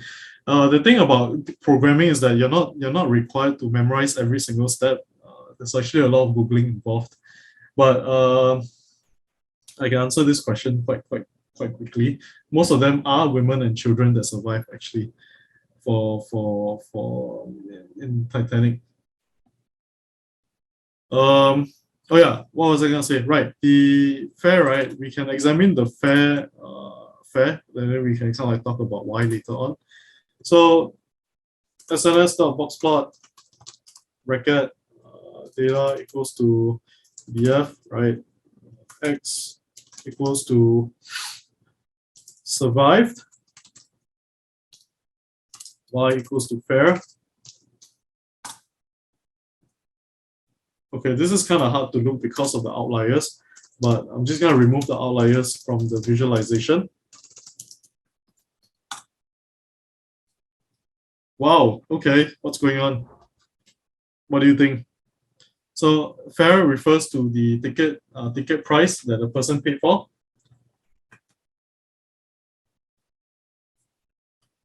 Well, what do you think happened here? And why is this so?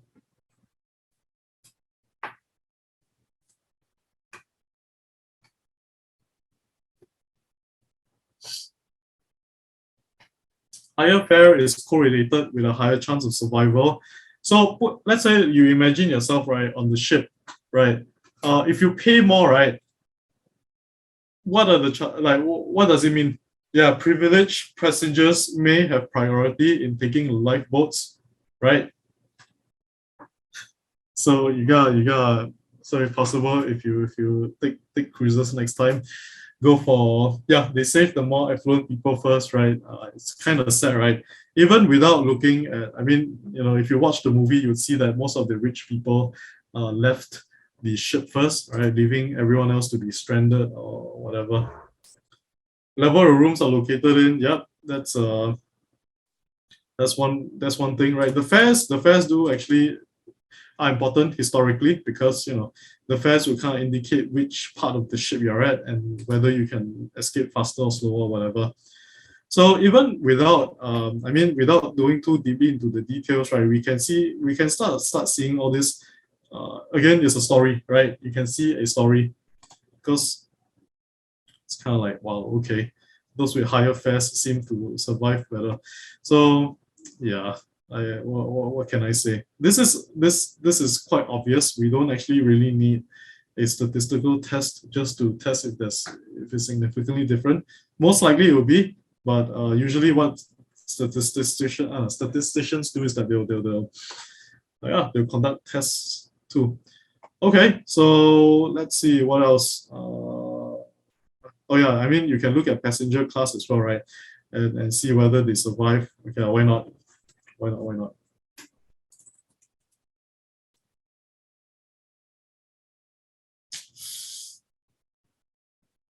Okay, maybe not. Yeah, I guess that's about it for now. Okay, so therein lies, yeah, we need to run statistical tests to confirm.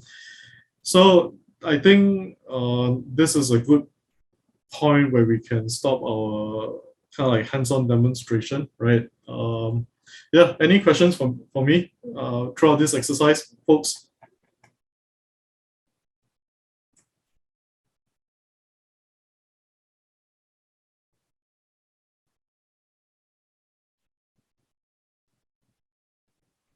Can we run some tests? We can, of course.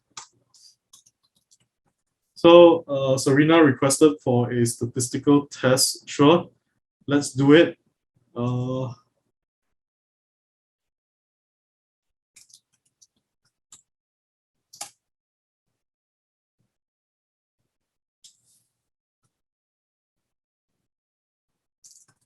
Give me a second.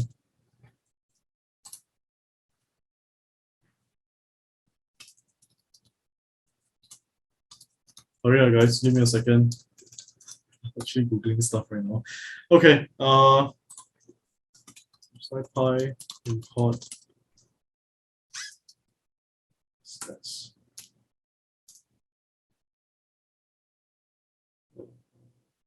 Okay, let's go. Now, so we're gonna do some statistical tests. Now, the idea is that actually, I mean, generally for those of you who are unfamiliar with statistical tests, right, what we want to do is to see that if whenever we conduct a statistical test of difference, right,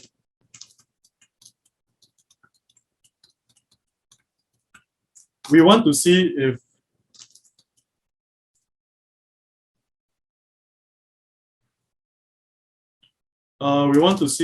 the difference is statistically significant or just due to chance, right? Now, but actually before we conduct statistical tests, right, we need to actually understand what the distribution is like. So for most parts, let's say the tests that all of you are most comfortable with, right, and most used to. So people always talk about, I don't know, t-tests, right? So t-test only works, right, when the distributions of the two distributions that you are interested in seeing the test, right, the difference are actually normally distributed. But the thing is, right, the fare I don't think is normally distributed, but let's take a quick look. So before we do anything, we do a histogram, plot hist, let's say df. Fair, okay? So are the fares normally distributed?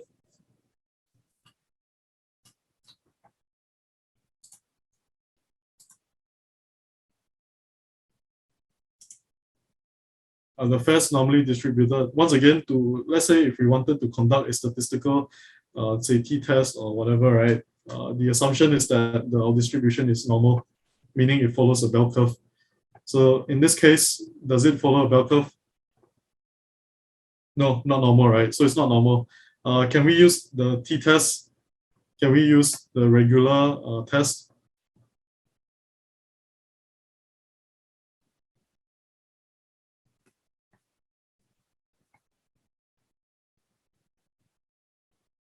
No, we can't. we can't. Right. Instead, we'll have to use a different test altogether. This is a bit theoretical, so for those of you who are not really hot on stats, okay, you'll have to be acquainted with stats. It's something that you have to go through with. But without going too much into details, we will use an alternative test of difference. It's called Mann-Whitney test, okay? So the Mann-Whitney test is almost like a t-test, except it doesn't really require you to have a normal distribution. So even though, let's say your distribution is like this, right? It's okay. So let's split our data into the two. Say, for example, the fares, right? So let's say for those people who survive, so we split our data into survive and don't survive. So survived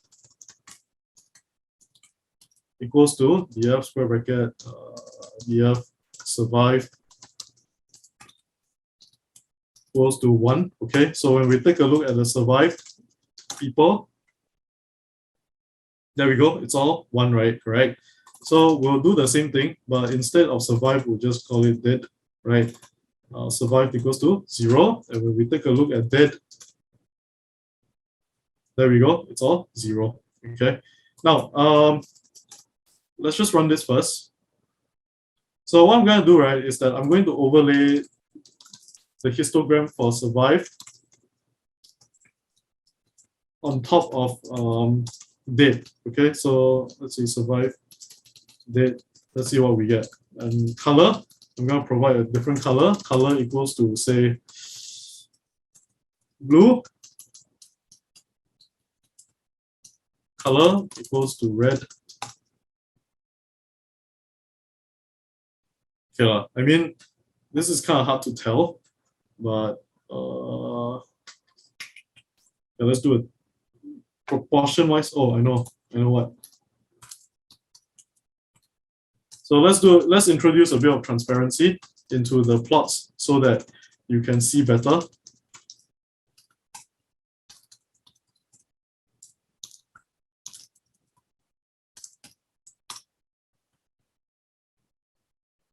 Okay. So as okay, I think it's a bit too big for this screen.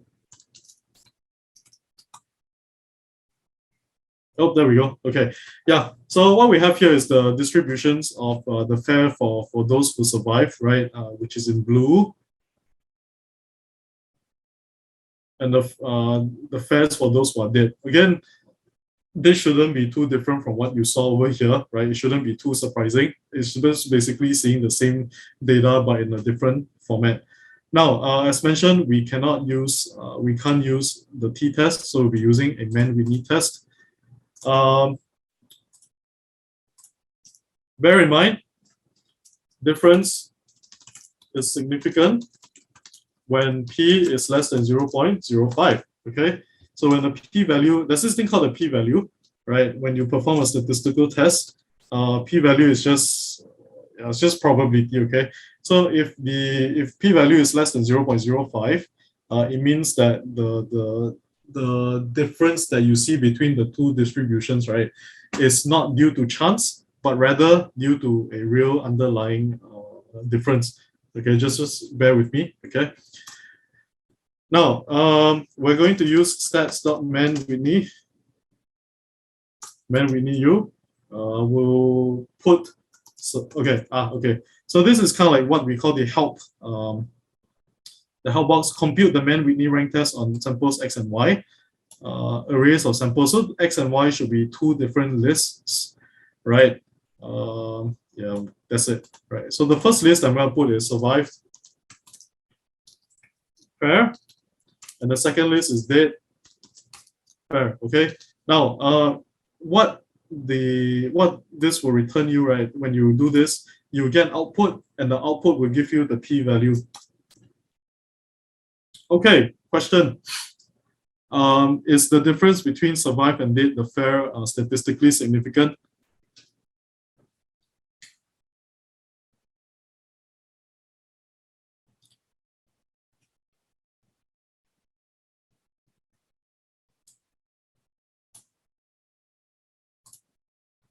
Okay, let me just highlight the important thing over here.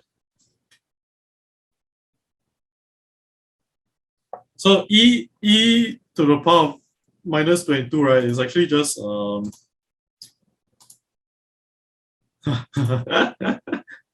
worry, I think, yeah, this is hard to spot at first. So 2.27 to the power of 10 minus 22. Basically, this is what's happening.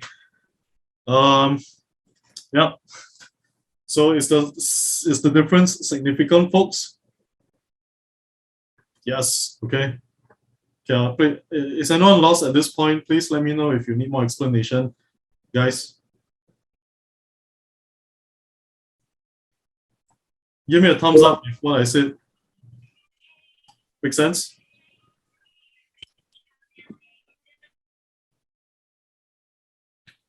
Okay, can I explain again? Ken, let me just go from. Okay, let me try to explain again. So, let me just draw something out.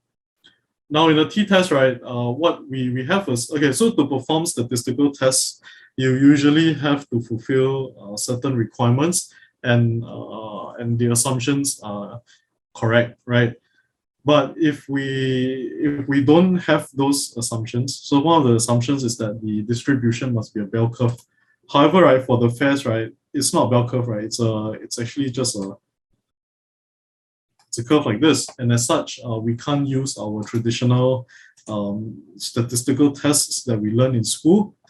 Instead, we have to use just an alternative one, which is called Mann-Whitney test, right?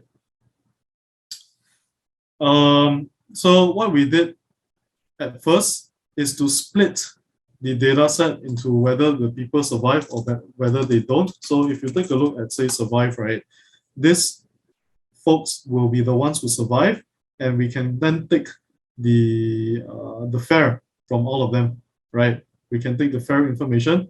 So same thing for dead, right? Same thing for dead. Over here, these people are dead, and this is the fair of those dead people. So by filtering these two different kind of like tables, right, I can then use the fares for analysis. But before that, I plotted a histogram just to show that, hey, this is not normally distributed. And since it's not normally distributed, I can only use a different kind of test. And when I compare the fares between those who survive and those who are dead, the difference is indeed statistically significant. So that means there is it's not due to chance that there's a difference between the two of them. There is so basically the difference is definitely not due to chance. Yep. So that's, hopefully it makes things clearer. If not, then thank you everyone for your kind attention during the hands-on demonstration. This is, I guess, this is the power of using Python with your data set. Okay, so this is kind of like what is possible. I guess I can't really teach you guys Python in a short amount of time, but what I can do is just run this through with you guys, and hopefully you all can be inspired to pick up Python at some point. Thank you, Jackie, for the very interesting demonstration on how to use Python in a very typical data set that we always use, the Titanic data set or Titanic CSV file. Okay, so I spotted a very interesting question or a comment in the chat earlier, and I actually took note of this comment. So I think it was from Sai. The comment is as such. Okay, it says, in general, no matter how much data you have at hand, it really depends on what you wanted to see. Right? Question mark. So the relationship between fares and survivors, etc., and how you would optimize what the data you have in hand. Okay, so I think this is a very interesting question. What kind of inference would you actually show if that's the case? Also, different business would need different kind of data sets and will require to show different information to their target audience. And then I think this is a very, very interesting statement that was put across. So Jackie, would you be able to share with us, like, how would a business make use of data like this, an example of how they would actually make use of the current data sets that they have to show different kind of scenarios or examples to different target audience? Okay, I mean, first of all, right, I guess I must also emphasize that data is data, right? Data can be neutral, but people are not. Ultimately, I think whenever we analyze data, right, we do introduce some kind of bias that we have in ourselves on it. So I mean, the idea is that, let's say if you're a business and you have a data set like this, it is in your interest, it is in your business interest to encourage more people to buy the highly priced ticket, correct? In this case, if I was that business, I would take the data. I'll say, okay, hey guys, you should consider buying a higher fare, because in the case of a ship sinking, they're most likely gonna survive. Ta-da! And then hopefully people will be convinced to buy your the pricier tickets. Right. So again, as I must emphasize, is that data analysis is done by data analysts, right? And data analysts are human. And more specifically, when we analyze something, right, it's always done in the context of a particular business use case. So again, it really depends on how you want to tell the story, right? And if you are determined to tell a particular story, there's actually there's very little stopping the person from either massaging or misrepresenting how the data is in real life. That's just the way it is in real life, really. Do you agree? Yes, I definitely agree. And I think one of the most interesting fact about data analysis is business understanding, or your customer understanding, is actually more as important as having the technical skill sets of performing the analysis itself. Because what you want at the end of the day is to provide the information that would help your customers or your stakeholders make decisions. So if you don't understand your stakeholders or your businesses well enough, how would you be able to understand what kind of data or what kind of information they are looking for? Yep. Yeah, so I think that's... Yeah, exactly. Context is very, very important. A few questions that I dropped down while you were doing your presentation, and I think all these are not exactly pertaining to the technical portion that you have shared earlier. Yep. These are more towards data analytics in general. At the same time, how this would actually benefit businesses. Okay, so one thing. Okay, so for to their target audience, and then I think this is a very, very interesting for Brunei. Okay. How would you suggest introducing data analytics to the Bruneians? Yeah, so how this has worked in Singapore, would this kind of model work in Brunei as well? How do I suggest introducing data analytics to locals? It actually depends on the local job market as well. If there is a demand for local businesses for data analysts, then I think there will be a demand for learning data analytics in the first place. But for companies to want to demand for data analysts, the companies must be mature in the first place, right? Which also means there should be widespread adoption of good data practices. For example, industry-wide understanding of the importance of using data analytics. So I guess to answer your question, right, to introduce data analytics to the locals in general. So for example, individuals like all of you right now in this room, in this digital room, the first step, I think it's always from the top down, meaning in this particular case, it's usually from the top down, meaning you would have hopefully the government would say, hey, let's adopt more data-centric, let's adopt more data forward moves in us, and then just try to support businesses, right, to do to kind of like use data for their day-to-day. And then that's when companies will start, okay, let's hire people, right? But I think to introduce the concept of data analytics to locals, it really depends. Even workshops like this help a lot in introducing data analytics to the locals, right, and to pique interest. So for those of you, now we're only like a few hours in. Give me a thumbs up if you're a lot more enthusiastic about data now. Right, I see a thumbs. Yeah, okay, right. So not bad. Our job here is we're doing a good job here, I would say, right? So thanks, Recap. Yep. Definitely. I think the showcase earlier was a very good snippet of how what's the capabilities of having good data analytics skill sets. Yeah. So while I'm still asking my questions, right? If you do have any questions from the crowd, right, you can just type into the chat, and we will pick those questions as well.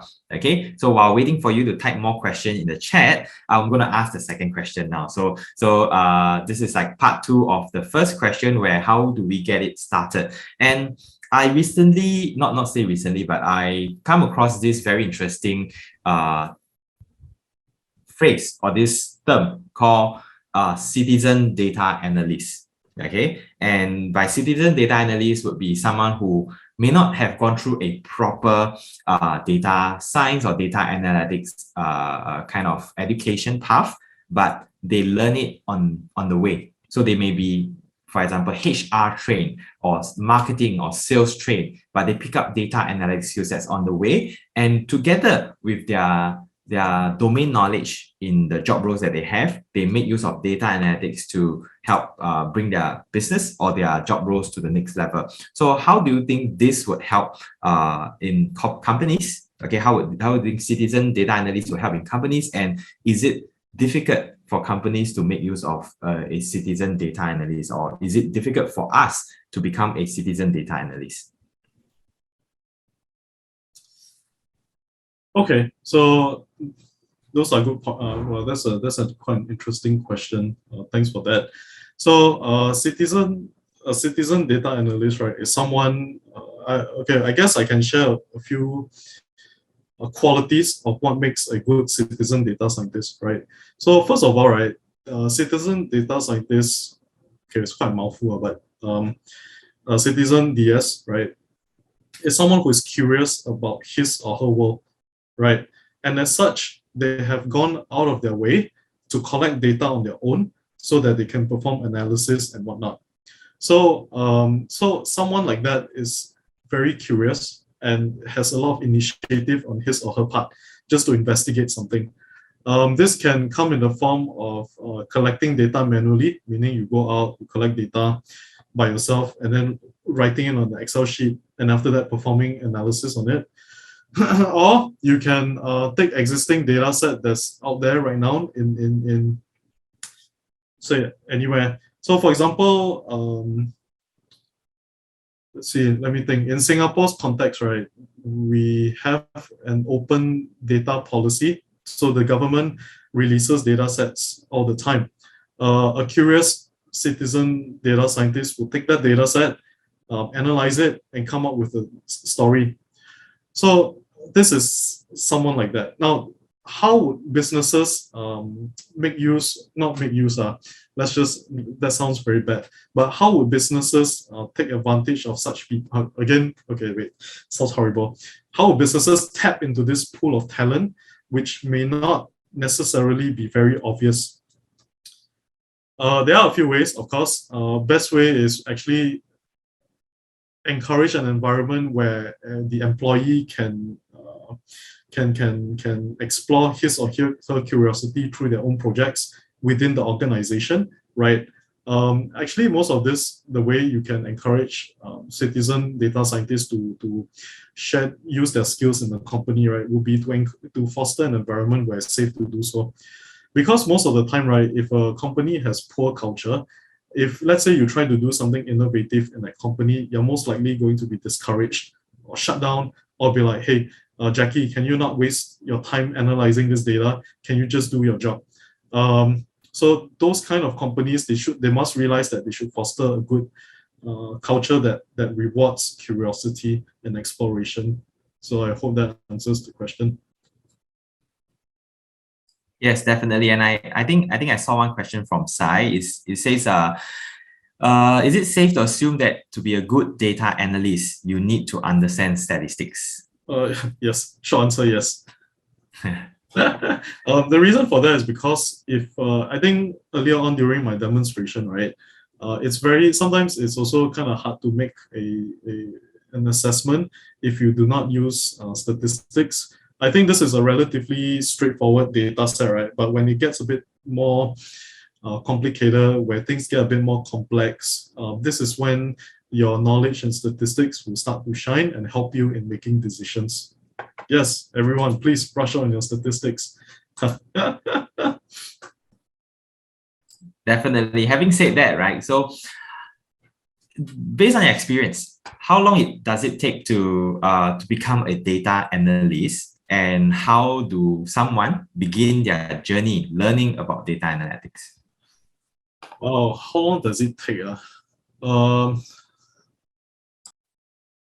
The thing about skills and ability is that there's no end to it, right? There's actually never an end to it. For example, let's say if you pick up, let's say if someone decides to enroll in an academy, right? So for example, someone comes in, oh, I'm gonna learn data analytics from Gen Infiniti, right? The academy. He or she comes out knowing how to say analyze data at first, but then where does the person go from there? The person might say, okay, I feel like I don't have enough knowledge in certain things, and enrolls in more classes. So there's never an end to it, right? Because data analytics and also data science, machine learning, they're also multidisciplinary, that you need to hone multiple areas at the same time. But to answer the question, let's say if you just want to get started, right? I guess it can be anywhere from 3 months to a year, depending on the programs that you take part in, right?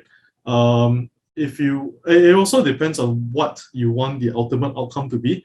If you want to land a job, of course, you have to spend a lot more time honing your skills. If you want to say, be able to get started, say, for example, do what I did, a simple thing like a 15-hour course will be able to equip you with the skills to perform kind of like preliminary analysis and things, right? After that, in the afternoon, let's say if we go through the Tableau course, you'd be already able to go through the data. But at what depth? The question is, what's the depth, right? So that's and it really depends. It can take up to years. It took me many years before I can really call myself a good data scientist, right? So it really depends on everyone's journey. Having said that, right, do you need like a proper certification in order for you to land yourself a job in data analytics? Okay, so this is a very good question, right? And I guess I do see it from time to time across different channels. Do you need certification to get a job? The answer is not necessarily. Okay, to qualify, right? Actually, I am a true believer of having projects in your portfolio. To me, right, even when I do my hiring, someone with a portfolio of projects that they do, right? So a perfect person will be a citizen data scientist. To me, that would be the best, because he or she is motivated by curiosity and has gone out of his or her own way to investigate things. So that kind of person with a portfolio of projects without certificate will beat someone who, to me, will beat someone who has certificates any day. Because ultimately, right, skills when you learn skills, you must apply them, right? Like for example, let me think. What's a good example? So you learn a language, correct? So as mentioned, you learn a language, you learn the vocabulary, everything. But if you don't practice it in a conversation, in a day-to-day context, then it's just no point, right? No point learning if you don't practice it. Yep. Yeah, I think I do agree with that as well. That's why a lot of the conversation that we have is skewed towards, citizen data analysts having really projects and portfolios that you can showcase to your potential hirers or your stakeholders. Okay, so I do see a lot of questions in the chat as well. So one question, it says, what are common mistakes or mindset, or what kind of mindset should we have entering data analytics? What are the common mistakes that people make, and what kind of mindset should we have entering data analytics? I think as with all technical jobs, right, not just data analytics, but I think this is, a useful advice for those who want to enter STEM or whatever technical.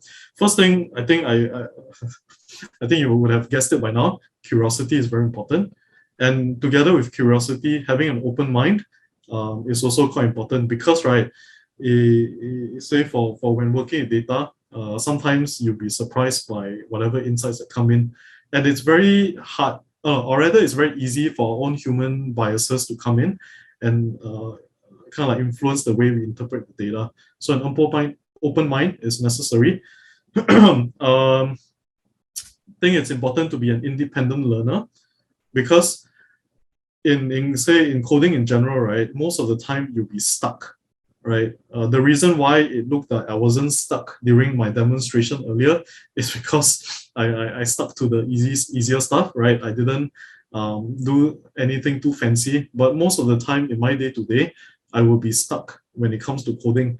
But if you're able to independently, if you have that spirit of independence, if you're able to do problem solving independently, it makes it a lot easier, right? It makes things a lot easier when it comes to coding. So 3 things: curiosity, open-mindedness, and strong independence for to troubleshoot things. Yep. Okay, I think that's a very good answer. So if Zukid, right, if Jackie actually answered your question, do give us a thumbs up. And next from Rahimi, right? Rahimi says it's a very long question, so I'll just summarize it. So basically, struggles with cleaning up the data where duplications of data point happen. So any advice on best practice or some kind of framework in data gathering collection to ensure data is workable and clean from the get-go? That's part 1 of the question. Okay, so we'll tackle, I think there are a few parts to this, right? Let's tackle the first part first. So Rahimin struggles with cleaning up data where duplication happens. The question is then, are you in a position where you can fix that duplication? Meaning, right, what I'm trying to say is that, let's say in a hypothetical situation, my sensor, let's say if I'm working in sensor data, my sensor is somehow collecting the same data twice. What's going on? So you need to investigate why your sensor is kind of like collecting the data twice in the first place. Or if you are working with, say, processors data, someone in an office collects the same data twice, then it's almost like a process problem that you have to address first, rather than a coding problem. So most of the time, right, actually the easiest fix is to not use coding to fix it, but is to fix the problem at the root. So it really depends on where the duplication come from. If it's from a business process, then you have to hopefully address it. If not, then you're kind of stuck. But I think for deduplication of data points, usually it's doable. Let me see. MS Power Automate. Let's take a look. Okay. So I'm afraid Power Automate is something that I'm not too familiar with. But for the other platforms that I mentioned, right, like Tableau, Power BI, Click, you can deduplicate data points, assuming you know what are the fields that are duplicated each time. So I hope that answers your question.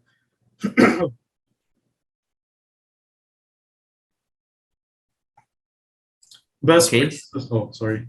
Yep. Yeah, so there's also second part, like any advice on the actual insights deriving aspect of data analytics from business operation improvement standpoint? Any principles of analysis or some sort that I can learn to apply so that my organization slash team can become more data driven? Wow, this is a tough question as well, and it's something that I think I'm afraid you as an individual will be very hard to answer. The reason for that, right, is because for an organization to be more data driven, unless you're one of the people in leadership, it's very hard to kind of encourage an organization to be more data driven. If you are the CEO of a company, it's a lot easier to say, hey, I want everything to be data driven. Let's investigate and implement some processes that allow us to be more data driven, rather than if you are at the bottom as an employee, you say, hey, I want our organization to be more data driven. It's a lot harder. That's the sad reality of things, right? It really depends on the leadership. And if you are in a position to influence the leadership, sure. But most of the time, what happens is I see that those ambitious ones, right, who want to be in an environment with more data, who wants to be more data-driven organization, they end up leaving the existing companies for other companies that are more data-driven. So I'm afraid that's the reality of things, right? Again, on the actual insight, again, it's really convincing the leadership whether whatever you've been doing is worth it. Because otherwise, it's very easy for leadership to just say, yeah, forget it. Like, sure, your insight is cool, but we're not going to act on it. It happens very often. So, yep. Maybe I can share my own case study on this. So as mentioned previously, I was from the waste and environmental sector. So we don't use a lot of, the company that I work for, don't use a lot of data-driven kind of processes. What I did was I became a citizen data analyst where I use my own methods to analyze the data that I have my hands on. And then from there, I would say an advice would be to have an open communication with your management. So if, again, depends on the culture as well. So if let's say the organization that you work for have a very open-minded culture, have a talk with your supervisor, okay, or your boss, and tell them, hey, I have this skill set, okay, and I have done my own analysis, and these are the preliminary findings that I have. Let's work on a simple small project. And then from there, you can expand on the project and at the same time influence other areas of the business as well through this kind of examples and case studies. And that's basically what I did for about a good 2 to 3 years. And slowly, I see the company transforming and starting to collect a lot more data, even data that I didn't tell them to collect, they are also collecting. So again, it is on the data cleaning and data preparation portion, but it's a separate topic on its own. But in terms of getting your company or organization more data driven, I think it's a step-by-step process, and it really depends on how convincing your case study or your projects are to your management or stakeholders. Yeah, so this is my own case study, my own example that I can share. So having said that, right, I think how we view data analytics 5 years back and how we view data analytics now at this present moment is actually vastly different. Okay, so Jackie, in the year in the next few years, 2022 all the way to maybe the next 5 to 10 years, okay, is there anything that we can expect through data analytics, or what kind of changes would you see? Okay, thanks for that question. So from my perspective, as a practitioner, as someone who kind of looks at the space with great interest, right? What I see is the tools that makes it increasingly easier for people to perform analysis, right? So in the past, I think we are at that stage already where you can just drag and drop. But I imagine it gets even easier where you can drag and drop and you have a lot more interpretation that can be given to you. Because right now, I think a lot of interpretation is still done on your side. So I see how the future of data analytics is really like the tool will actually try to interpret things for you. So that's kind of like the final frontier. But again, I think ultimately humans are the best judge of insights. And I think for the analytics arena, we're quite there already. It's quite exciting times. Yeah. So that's kind of my perspective on the field. Yeah, so having said that, I do often get a lot of comments from bosses, SME bosses, or even management kind of level personnel telling me, hey, we do have this platform, we do have this software, and it will help us run our analysis, it will give us the results. Why do we need to learn programming? Why do I need my staff to learn programming? Why do I need my team to understand how statistics work when we have the results on a platter served to us from platforms and software like what you have mentioned earlier, making it easier for them to actually adopt analysis, data analytics. I mean, how would you what would you tell bosses or management like this? Okay, sorry, do you mind repeating what the bosses said? I kind of like... Oh yeah, so they say, oh, we do have software or platforms that actually provide us the results, and we just have to look at the results and implement. Okay, just let the boss do what he wants. TBH, that's gonna make your life easier anyways to have a tool like that. Yeah, just use the tool and see how you can add value as an employee in other areas.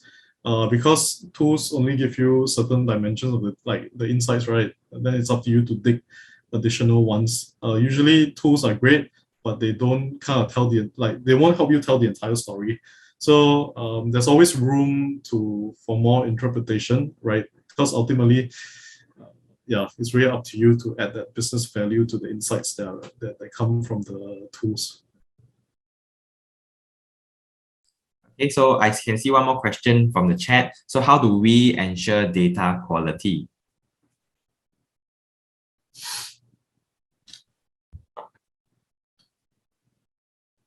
Wow. Okay, so the definition of data quality, right?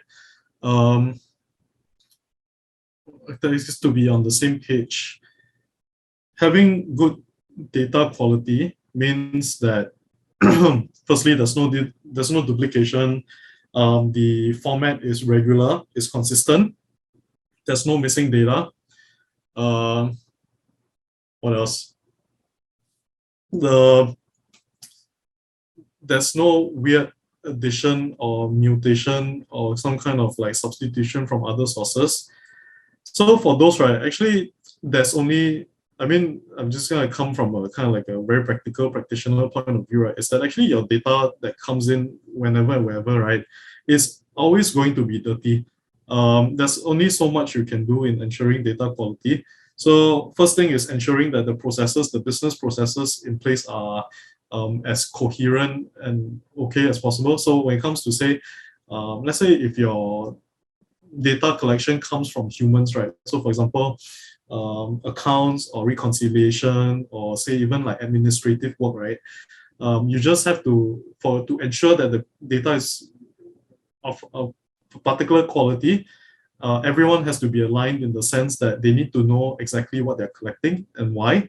And also the fact that if they collect, make sure that the data is formatted correctly. Because humans introduce a lot of errors into the data collection. Ideally, it should be automated, right? Then you minimize human errors, then the quality of the data will be good. But if there are humans involved, it's always gonna have some kind of data bad quality, basically, right? So that's one. So on the tech processes, then make sure that your say, for example, if you're collecting data through a platform or if it's automated or whatsoever, right, then you just need to make sure there are no bugs in place, right? So that will help in giving you giving you decent quality data. If the data comes from users, then you're in a whole lot of trouble. This is kind of like a user experience thing. I don't know about you, but there are actually a lot of ways of, so for example, let's talk about addresses, address data, right? So when you go to an e-commerce site, you purchase something, you fill up the address form, correct?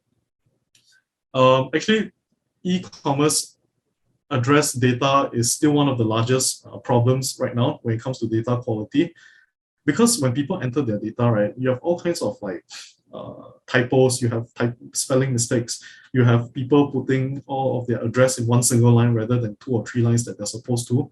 It's just human behavior, at least for the consumers, it's just inconsistent. So to ensure quality data from, say, users, right, then it's a matter of user experience design. You need to make sure that they fill up the forms properly and as well behaved as possible. So there are many ways. There are a lot of places where poor quality data is introduced, and you need to identify them and make sure that you minimize errors in those stages. So I hope I answered the question. Very well said. I do agree with the way the solution that you have.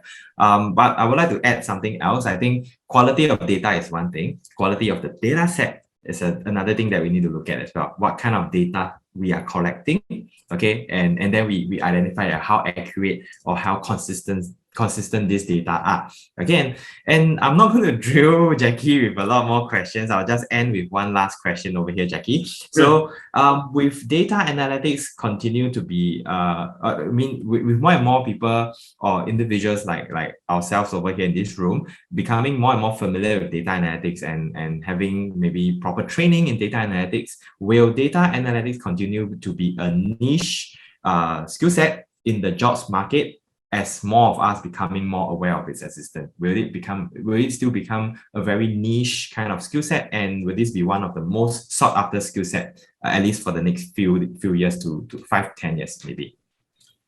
If anything, right, I don't think it will be niche, right? I do hope, okay, I hope, but I also see that it's becoming more mainstream, right? As businesses modernize, as you have a lot more tech companies kind of raising funds and everything, and you have a lot of like SMEs realizing the importance of harnessing their data, I would say that the demand would continue to increase over time rather than decrease or whatsoever. And it's great for all of us here, right? For you and me, for the participants here, it means they'll have a chance to apply what they learn in a job setting, which is great, right? Let me think. Yeah, I think if anything, demand is going to be higher than ever in the upcoming years. So that's something for all of us to look forward to. Okay, thank you very much, Jackie. So that's the last question I will ask Jackie for today. So I'll hand over the session now to Hani. Hani will actually wrap up the session. Over to you, Hani. All right. Thank you, Jackie and Emmanuel, for that fun and insightful Q&A session. But for now, I will be giving the mic to Yang Mulia Muhammad Nuril Hamid Haji Zaini from AITI for this event's closing remarks. Thank you, Hani. Thank you also to our speaker, Jackie, for the information insightful session this morning, and also to our moderator, Emmanuel. By integrating digital analytics into enterprise, we are able to generate information out of the data, hence it provides insight to most businesses. Moreover, data analytics has already achieved many success stories in IT and business industries. Again, thank you to you all, and your participation is very much appreciated. I hope everyone was able to have some fruitful takeaways that will be beneficial to your business or organization. Last but not least, stay safe, stay healthy, and keep social distancing. Now I shall pass back to you, Hani. Thank you. Alhamdulillah, with that, we have come to the end of the seminar. Thank you again to AITI for this opportunity to expand our knowledge on data analytics, and also to our esteemed speaker, Jackie Tan, and moderator, Emmanual Tay, for being so kind to share your insights on the industry. So with that, I will be ending. Assalamualaikum warahmatullahi wabarakatuh, and have a great day.